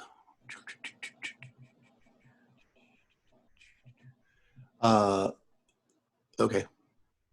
So you attack as a 8 hit die monster, which means you're going to get plus, instead of your normal plus for your level, you're going to get plus 8. And you do double damage. Yeah. So you get plus 8 to hit. So what, you have a plus for your level, which I don't know. Yeah, plus 3. Fight skill is plus 3, so instead of plus 3, it'll be plus 8. It'll be plus 8, yep. And all the damage you do will be doubled. Yep. He looks at the rest. I guess I should have had you all pick before I told you what they were. Now you're like, I want that one. Yeah. I shall take the boon of protection. Okay. So he looks at you, and again, his eyes glow. And you guys can probably just barely see there's like a very thin kind of glow around you, almost like a shield. And he says to you, no magic will harm you for the next 2 hours. Roman. Oh. Go ahead. Roman picks up his long sword and he takes a cloth and begins to gently clean it as he is apologizing to the lady in his mind, talking to his sword telepathically. And he'll look at the old man as he's cleaning his sword and say, I have the protection of my lady and the strength of my arm, but health, that I could use. Okay. So he turns and looks at you and he says, you shall be healed and you'll go back to max hit points. You're healed 100%. Liara howls up to him. Boy, do I need that boon of health. Indeed, you do. Yeah. So he casts on you, which actually stops. Oh my gosh! Yeah. That's the first time anyone with eternal bleeding has ever not died. Because we never have clerics. That's the first time. Ever. And mind you, this is Daniel's game. It's insane. Yeah. I know you get History has been made. That's an history's been made. So there's a heal by a demigod at that. So you are healed 100%, and that's gone. The internal bleeding. I mean, technically, it shouldn't actually stop the internal bleeding, but I'll because I'm too nice. I'll last more hours anyway, even if it did stay. Well, yeah. I mean, the other boons only last 2 hours, so we'll see how long this lasts. Oh no, I Mhm. meant my hit points would have lasted more Oh, yeah, an yeah. hour. You know. Oh no, of course, yeah. You would have made it. All right, so so he does this, and then he kind of collapses down, and he says, "I'm weak, but I'm gaining my strength. You must prepare yourselves and destroy this evil. I'm sorry for my part in it, but I was under restraints, as you could see. And you, by the way, this chain that's wrapped around him is like solid gold. I mean, it weighs a lot, but it's worth a lot of money. It's like a huge gold chain.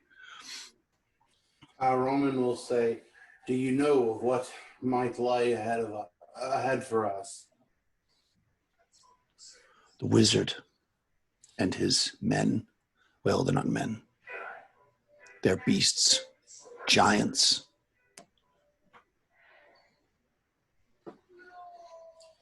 Oh boy. We thank you for the kindness you bestowed upon us.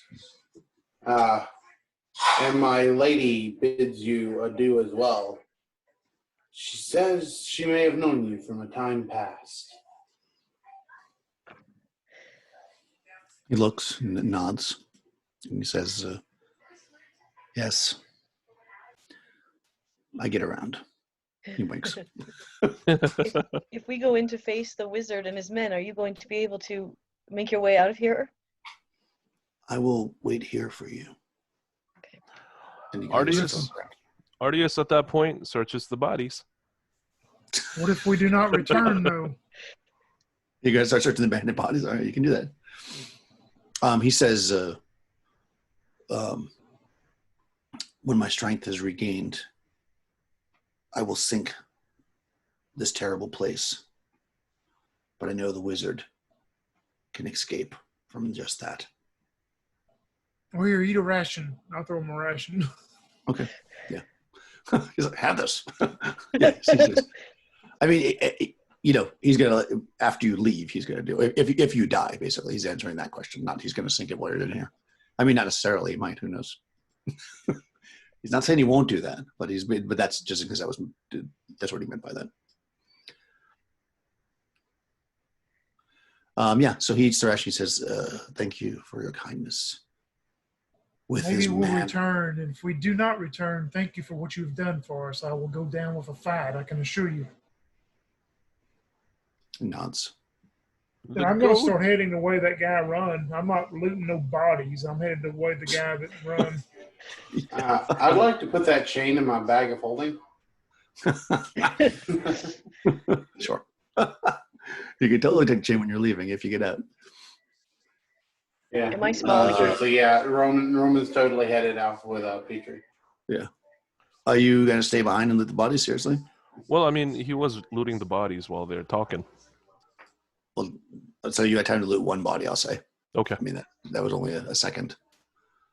Hold on. Treasure type for a bandit. 18,000 gold pieces. Bandit. Yeah, Peter looks at Roman and goes, why is he looting the bodies? Isn't that usually what a thief does? He's got nothing. Sorry. He just has a sword. Darn No it. good loot. Yep. No daggers or nothing? Well, he has the daggers to do on the ground. Yeah. Okay. Yeah, well, I mean, he's going to pick up a couple of daggers. Okay. Usually a thief It's would good. loot the bodies, but I'm so It's happy bad for the to environment. have survived. that- You're still giant size, aren't you? Am I still giant size? Yeah. That lasts for, you're still giant. Yeah, you're still giant size for a while. You is big. I mean, you're only double size. So it's still giant. Only double size. So, I mean, if you're like 5.5 feet tall or something like kind of average woman height, you're probably about 11 feet tall, which is big. Yeah. So you're definitely We once had someone cast giant on the halfling, and they became like a human. nice. That works.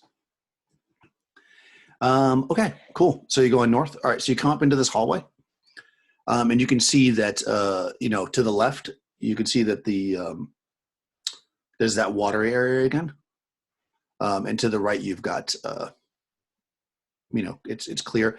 You saw him run to the right. I mean, you were watching him, so he ran to the right. You're not sure what's to the left except more water, clearly. But to the right, is where the bandit ran. Yep, that's where Peter's heading. Okay. So as you kind of get close to the stairs, and you can kind of see the torso of somebody who's at the bottom of the stairs, but you can see their torso because he's quite tall, and he's ugly and dirty, and you've been around for a while. He's clearly an ogre, and he looks and he kind of squints at you, and he says, "I like when dinner comes to me." And he's got a club, and he's going to charge at you. He's not even. Well, I'm charging him too. Melee? Yeah, exactly. I mean, a ranged weapon? He has a So club in his roll- hand. He's going to charge, but we're going to roll for initiative to see what happens. Out of 3 for All right. initiative. Yeah, if somebody wants to use a ranged weapon, they can do it. If you win initiative, you'll be able to. He got a 4. Okay, I'm gonna yeah. use my sling. Okay, he's going to be up on you before you're even able to do that. But you certainly can do it if you want. You can back up, I guess. You could run back. Yep. Because he won initiative, and he's charging. He's attacking to his character, so you can definitely back up without any kind of a. Oh, I said you're going here, and I showed the map, and I didn't. You couldn't see it. And nobody told me you weren't looking at the map when I was like, "Oh, you go down here and you see here." This is why I shouldn't use maps. I would have just explained it. So basically, there was a hallway about 25 feet wide and very long. To your left, you could see there was a sunken stairway, and to the right, there was a stairway that was not sunken, right? And this is where the ogre is. It won initiative. I should be 21, I think. 13 plus 5 for the weapon and 3 for the shield. Yeah, that sounds right. All right. Okay, ogre. Rolls. So no, it'd be, I'm sorry, 22 because the sword's plus 1, so 22. Oh, yeah. Yeah, I gotta add that. Yeah, I definitely think you should add the sword to the. I hadn't thought about it until we just did it, but I think that definitely makes sense. All right, so an ogre gets plus 10, so that's a 20. So he misses. He swings at you mightily with the club, and you defend it with your shield or your sword and block him off. And he's standing there amongst the group. You guys also see coming up behind. He's a big old ogre. You see 4 other ogres coming up the stairs. They are all smaller. I mean, he's definitely the biggest one by far. The other ones are probably like, one might be like a female ogre, and then the other 2 are like children, but like older children. So you don't have to feel bad about killing ogre children, because I'm not that kind of. This is when I need a nat 20. Exactly. This is when you need it. All right. So go ahead. I got a plus 19 attack bonus right now. Oh my God. Oh man, I rolled a 3, so 22. 22. That actually hits the ogre. And you do double damage, so that's pretty good still. Let's see. So that does 8 points of damage, and wow, okay, so he went with this system. I don't think ogres are as tough as they were before. But lizard men seem tougher. It's weird. All right. Anyways, you know why? Because you're using a club, and a club doesn't have a great defense because you don't really use clubs for defense, but spears do. So these other 3 run up, but they're behind him, so they're not going to go this round. So you can sling if you want, Young, at one of the 3 that are running up behind. You basically got we'll say like a female ogre and then 2 like smaller males. So which one would you like to attack? He's gonna go for the smaller guy. All right, go for it. And rolled 19, so that's 26. 26. Oh wow, awesome. This does require a lot more math on my part. I don't know if I like that or not. Okay, cool. So they're up. Then now, was anybody else using the missile weapon? No. Okay, so they're up on you. They're up in your area, though, so you can fight them if you want. Well, they basically spread out, and they're on each of you. There's 4 total. I think I said 4. didn't get to movements, 4 go. total. I don't think. No, that's what I'm saying. You're going to get to go. So they're in melee range. That's why I was asking if anybody was missiling before. Oh, okay. Because then you hit them before they got to you. But they're next to you. So yep, go ahead, Crystal. Okay. So seeing, I can see the ogre too, right? Yes, there are 4 ogres in the room that have charged up on the party. One on We each. got an shoulder. ogre on each of us. Okay, I that's why I was misunderstanding. Okay, Roman, seeing Patri so easily cut into this ogre like it were nothing, he kind of, grits his teeth, trying not to be outdone, but comes short with a 12. Okay, quote 12 does not hit. So this ogre steps back. It's a little fast. Liara, you got an ogre on you. Yep. I will say, you may be big, but so am I. And I That's will strike at him with a 21, 22, 23. Oh man, 23. Nice. Yeah, that does some damage. All of the ogre, well, the ones on Roman are hurt, and we come into the next round of combat. So go ahead, Tony, and roll initiative for the group. Number 3. Oh, they got a 3 too. So simultaneous initiative. I'll let you guys go first, but if you kill one, they'll still get their attack. Yeah, I'm gonna try to take the big boy down. I hope. Oh my gosh, the dice have failed me. I rolled a 1, so that's 20 total. Well, with the bonus. No, it still hits him. Man. 20 still hits him. It doesn't kill him though, but it does a little bit of damage. That's what I'm saying. Ogres aren't as tough as because he's only using a club, which is not a very. I should probably give him a better AC because of his. But anyways, so let me do the damage. So 20, right? So yeah, he takes 2 points of damage. Double. They have to be double. Whatever. Remember? Because I'm. Oh yeah, that's right. So he takes 4 points of damage. Oh yeah, damn. Yeah. So yeah, that's a pretty significant hit. With the 1, I might do a 1, but see, you can't do a 1 always misses if you do a 20. If you don't do a 20, always hits, right? Because then that's not fair. All right, so I'm just going to go in the order I have them here. Artius. Yeah. Artius swings with his sword, and I rolled 20, so he does. He hits armor class 30.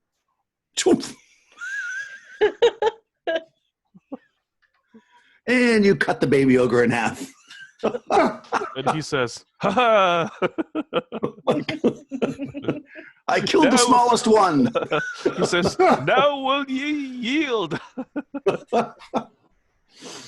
Oh man! Wow. Okay. Okay, good. Liara. I will take another swing at the guy in front of me. Ooh, I don't think so. 9. No, only 11 that time. 11 does not hit. And finally, Roman. Roman will take another swing with his mighty two-handed sword and does 24 hit. 24, yes. Nice hit. Does not kill it, but definitely hits. Okay, it was simultaneous, so even the one that's dead still gets an attack this round. So first against Peter. Ooh, 19 misses you, right? I should be 22 right now. Yep. Yep. So 19 misses. Even though yours is dead, he tries to hit you before he dies, Artius. 24. Ooh, that's a critical hit. Okay, so he's going to. You have a shield, right? Yes. He smashes your shield to pieces. Oh, no. Yeah, broken shield. Because we haven't done that yet, so that's always fun. Well, not fun for you, I guess. Lara. Mm-hmm. Oh man, 29. I'll take damage. Take 8 points. Oh, but you got healed, so you're probably okay. I am okay. Yes. I was like, oh boy, that was gonna be a bad one.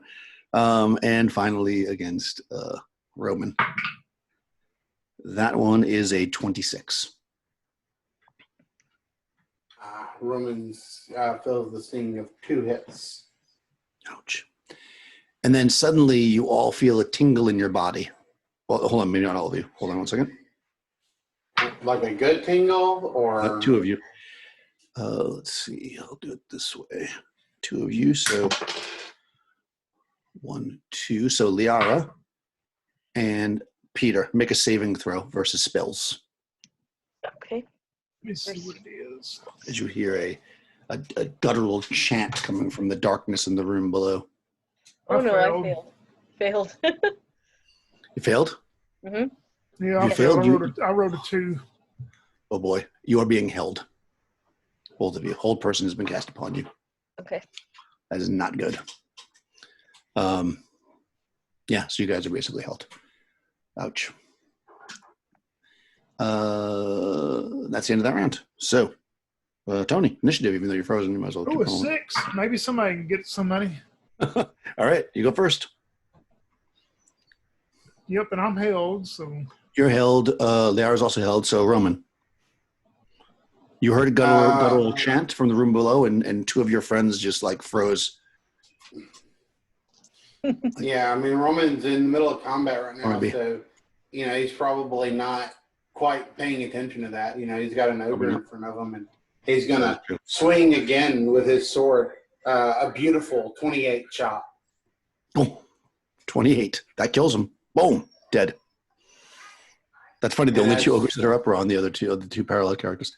It's probably as he pulls the sword from the ogre's shoulder with that death blow, and he looks back to Petrie trying to see if he's killed his yet, that he notices his companions are frozen.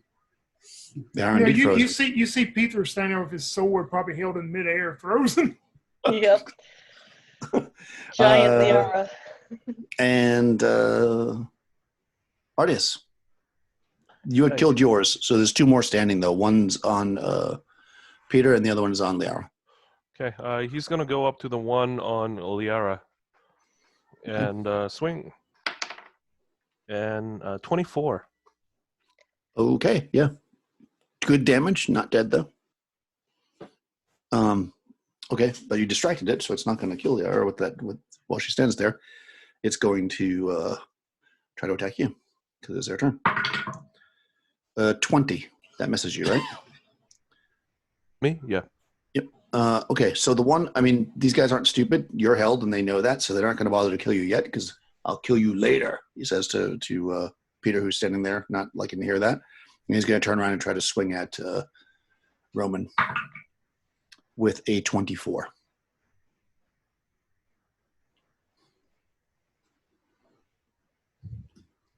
Oh, I'm sorry. He hits Roman with a 24. Crit. That's another crit? Okay. Your sword goes flying. Man, you got to hold on to that sword. I'm sure the lady is used to it by now. Quit sweating on the handle so much. Yeah.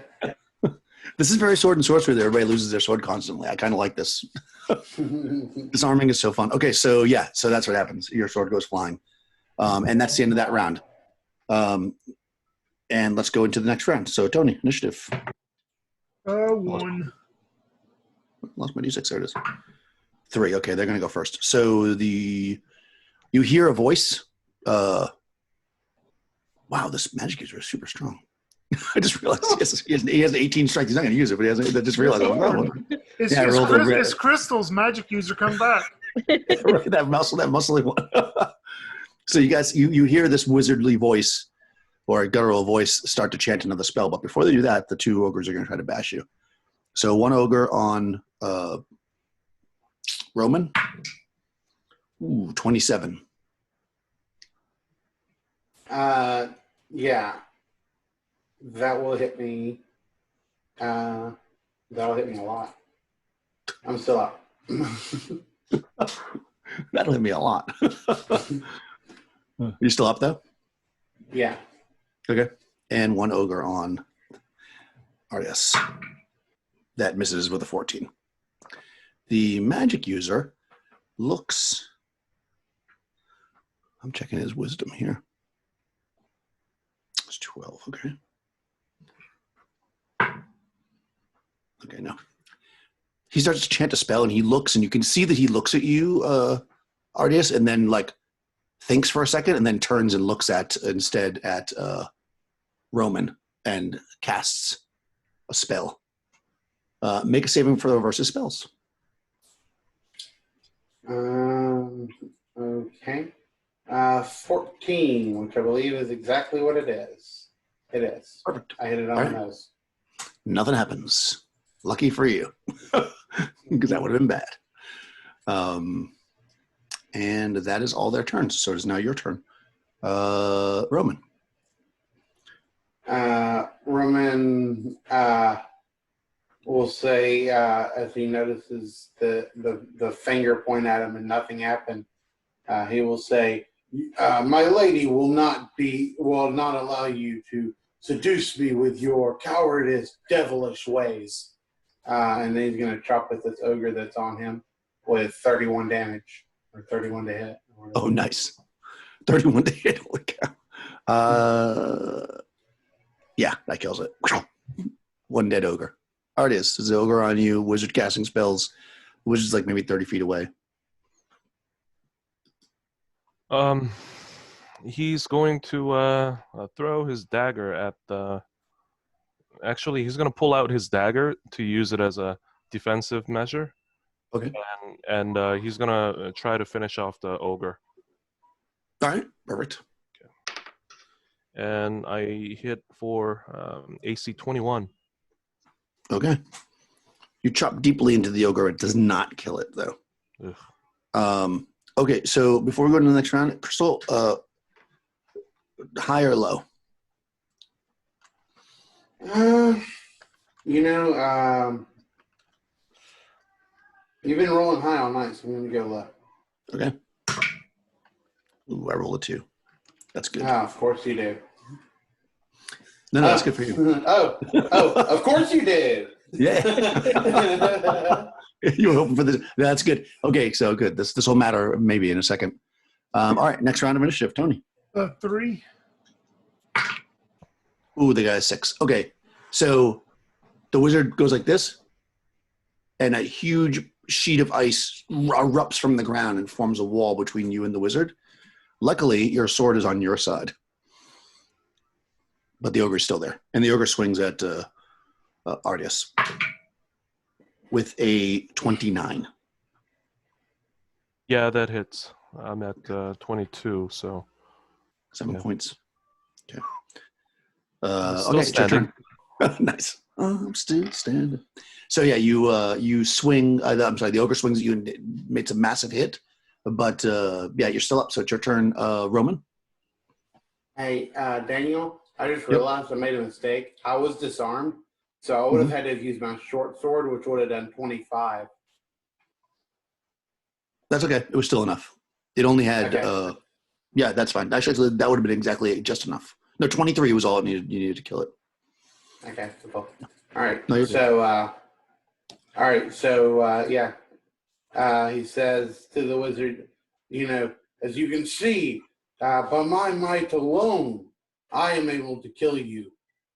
And when I rejoin with my lady, it will be twice as much. And then he'll go ahead and stab that last ogre casually, hopefully, and look cool. 18. 18 is a crit on the ogre. Oh, hell yeah. Nice. He just stabs it in this fat section that he knows is super painful for the ogre, and the ogre starts just crying out in pain as it's stunned. Okay, so the ogre is actually the same hit dice as you, so he's only stunned for this round. But you'll still get, if you win initiative, you'll get a hit on him before he comes out of it. So this is going to be an important roll, Tony. Oh, man. Come on, 'Cause Tony. basically it's easy. Here we go. 4. 5. Nice. Okay. Yes. You get first dibs at the ogre who's stunned, so you can just kill him if you want. So can I kill him? Will that be okay? Yep. Go for it. All right. So as he's looking at the wizard, he pulls his sword from that spot and slices at the ogre's kneecap so that the ogre falls forward. He grabs the ogre by the hair, pulls him back, and then stabs the short sword into his throat and cuts it open, just eyeing the wizard the whole time. Well, the wizard is behind a wall of ice that you can't see. But yes, you're looking in the direction of the wizard. It's kind of translucent, so he's looking in that direction. He knows that the wizard sees him. You're the wizard's over here, and you're looking over here. Yeah. So yeah, the that's point badass. is he knows the wizard sees him. Yeah, and then he's going to slowly sheath his short sword and say, "I'm going to rejoin my lady now." And he is going to go pick up his two-handed sword. Okay. Unfortunately, you guys are frozen for a long time with that whole person. So I don't know if you guys want to hang out and wait till they are unfrozen, but there's a wall of ice blocking your path here. Artius takes out his oil and tosses it at the frozen wall. Okay. It's greasy now. And he lights it up. Awesome. It lights up, I guess. I don't see why it would. Yeah, I mean, it drapes up. You basically light a fire in front of it on the thing and it starts to melt. Let's see. It is... Whew, it's pretty thick, though. I don't think your oil... You have how much oil have you got? I got two bottles of it. Yeah, I mean, you burn the oil for about, maybe like 5 minutes, and you melt a bit of the wall, but it's very thick. Because the wall is 1,200 square feet thick, 1,200 square feet, and it's only a 30-foot wide corridor, so that means it's basically 30 by 10 is 300. So it's 4 feet thick, so it's pretty thick. This is basically one of those huge, like, ice swans that, that they do for, like, decoration, and you're, like, holding a match up to it. Yeah, I mean, you melt a chunk of it. I mean, you spend time, but you would think if you had enough oil, because an oil will burn, like, let's say for a few rounds, you would figure that you would probably need, like, 10 or 15 vials of oil to be able to burn through this entire wall.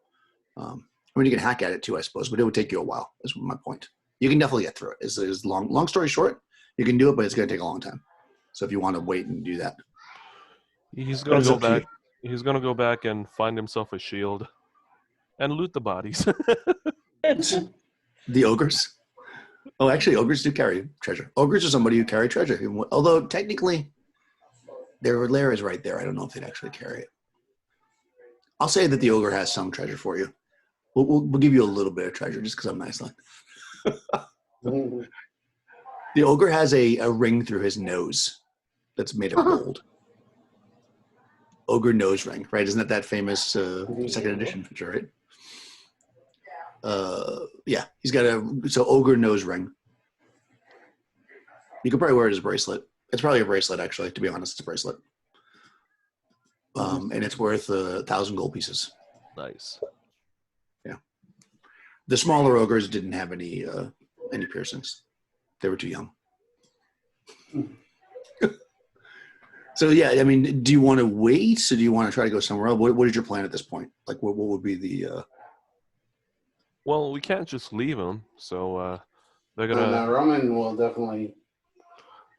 go ahead and just sit down, like, just sort of lean against the wall and, have his sword down, start, maybe take off his gauntlets to give his fingers a little bit of a rest as he waits on his friends to thaw out. All right. I'm just going to do like a bit of a narrate, if that's okay. And then we can do a how's this end, because I think that we're basically at that point. So you wait. The wall of it, they unfreeze, after 90 minutes. The wall with some melting, and then with the time of the magic dissipating, a little while after that is gone. And you walk down into these chambers here. You see where the ogre. I'm doing it again where I'm not actually showing it. These chambers here. You walk into these chambers here, and you can. There's treasure to loot. You come down here. There's treasure to loot. This was clearly the magic user's place. He seems to have taken a bunch of it, but there's like some stuff there. He's not there clearly. When you get down to here, this whole area is barricaded from something coming from the south. So like it's like there's tons of torches lined up and kind of a wall with spikes. So being that it's 10:42, I won't have the last monster that I was going to have in there. You get tons of treasure. Unfortunately, the wizard who had one of his spells as teleport has left with his treasure, but there is treasure. There's a treasure hoard here. The giant chain is also treasure. The god, for lack of a better word, tells you that he will destroy this this temple so that it can never be used for such things again. And then, unless you do something or whatever on your other, he ascends off into the heavens to recuperate. Eventually, your boons that he gave you, except for the healing, of course, fade away. But you maybe load your canoes with as much as you can carry. I don't know how greedy you are. You can either fill the canoes with treasure and then walk through the muck, or you can just take a little bit of treasure with you. That's up to you. But in any case, you guys can kind of narrate out how the story ends for each of your characters. So I'm just going to start at this direction because that's where I'm at. So Peter, how does the story end for Peter? Yeah, the fox, after he comes back, when it's unfrozen, he doesn't loot all the bodies like Artius. He looks at Artius kind of, like, you greedy rascal, and so, he takes enough to get on, and maybe some of the more valuable stuff he'll take back to the Dukes to turn over to him. And he thanks the god for helping him the best he could, and he hobbles back out very, very slowly back to the canoe with his 1 HP. And when they get back, he turns the stuff over to the Duke, and if the Duke pays him whatever, he takes the money. And you see him several months later as Peter the fox is on his farm, and he's out tending to his garden. And he looks up and he sees this large guy walking down the path, and he goes, "Well, Roman, you come by to have dinner. We're having an all vegetable platter. I invited Liara, but I think she was too busy scoping out a museum or something that she was trying to, I don't know, some valuable gem or something. And well, I invited Artius, but he said he was out gonna shoot his sling stones at some goblins so he could loot their bodies. He just never gives up on looting the bodies. But come on in, we'll have plenty." That's how the story ends for the fox. Nice. For the nice veggie dinner. And Liara.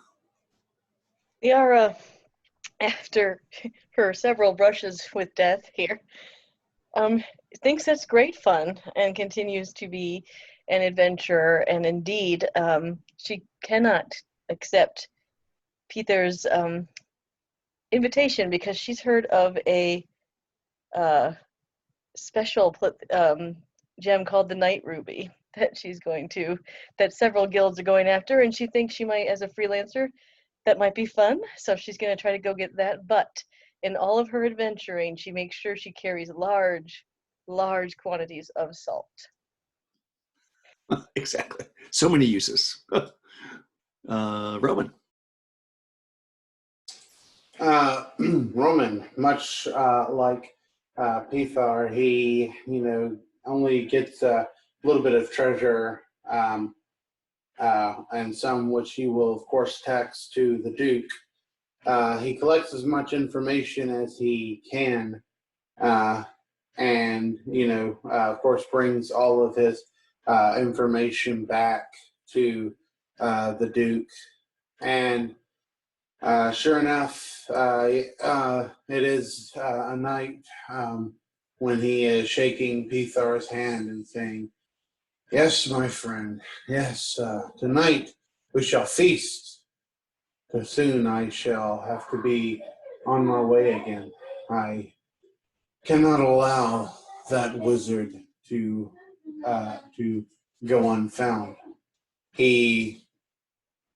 There's no telling what it is he has planned against my kingdom, and it shall not stand. He shall see to his crimes. But let's put that away for now. Now we rejoice and we feast." Excellent. And Artius, bring us home. Well, Artius, you see Artius carousing in a gambling tavern with a couple of beautiful women by his side. And as he's, on his left hand, he's wearing this gold bracelet. And around him, he's wearing like multiple gold chains around his neck and things like that. And all of a sudden, the door swings open and walks in this wiry man with a squinty eyes and says, "I hear that you're the fastest feller with the sling in this town. I'm calling you out, Artius." And Artius, at that moment, he kicks the table open and stands up and says, "Go ahead, make my day." And that's how my character ends. Nice. All right. So maybe we'll see that in the next Western, right? So thanks, guys. That was fun. I think the system went pretty well. And that was, I meant to say what that map was. Sorry, whose map it was that I used. It was a really great, a beautiful map. Got it online. Nope. Oh man, is the name not on it? ZAT Battle Maps. ZAT, powered by ZAT. And the A is upside down, and you don't know why. But it's really pretty. Found it on Google. So yeah, really nice map. And a really fun game, guys. Thank you. And I shall stop recording.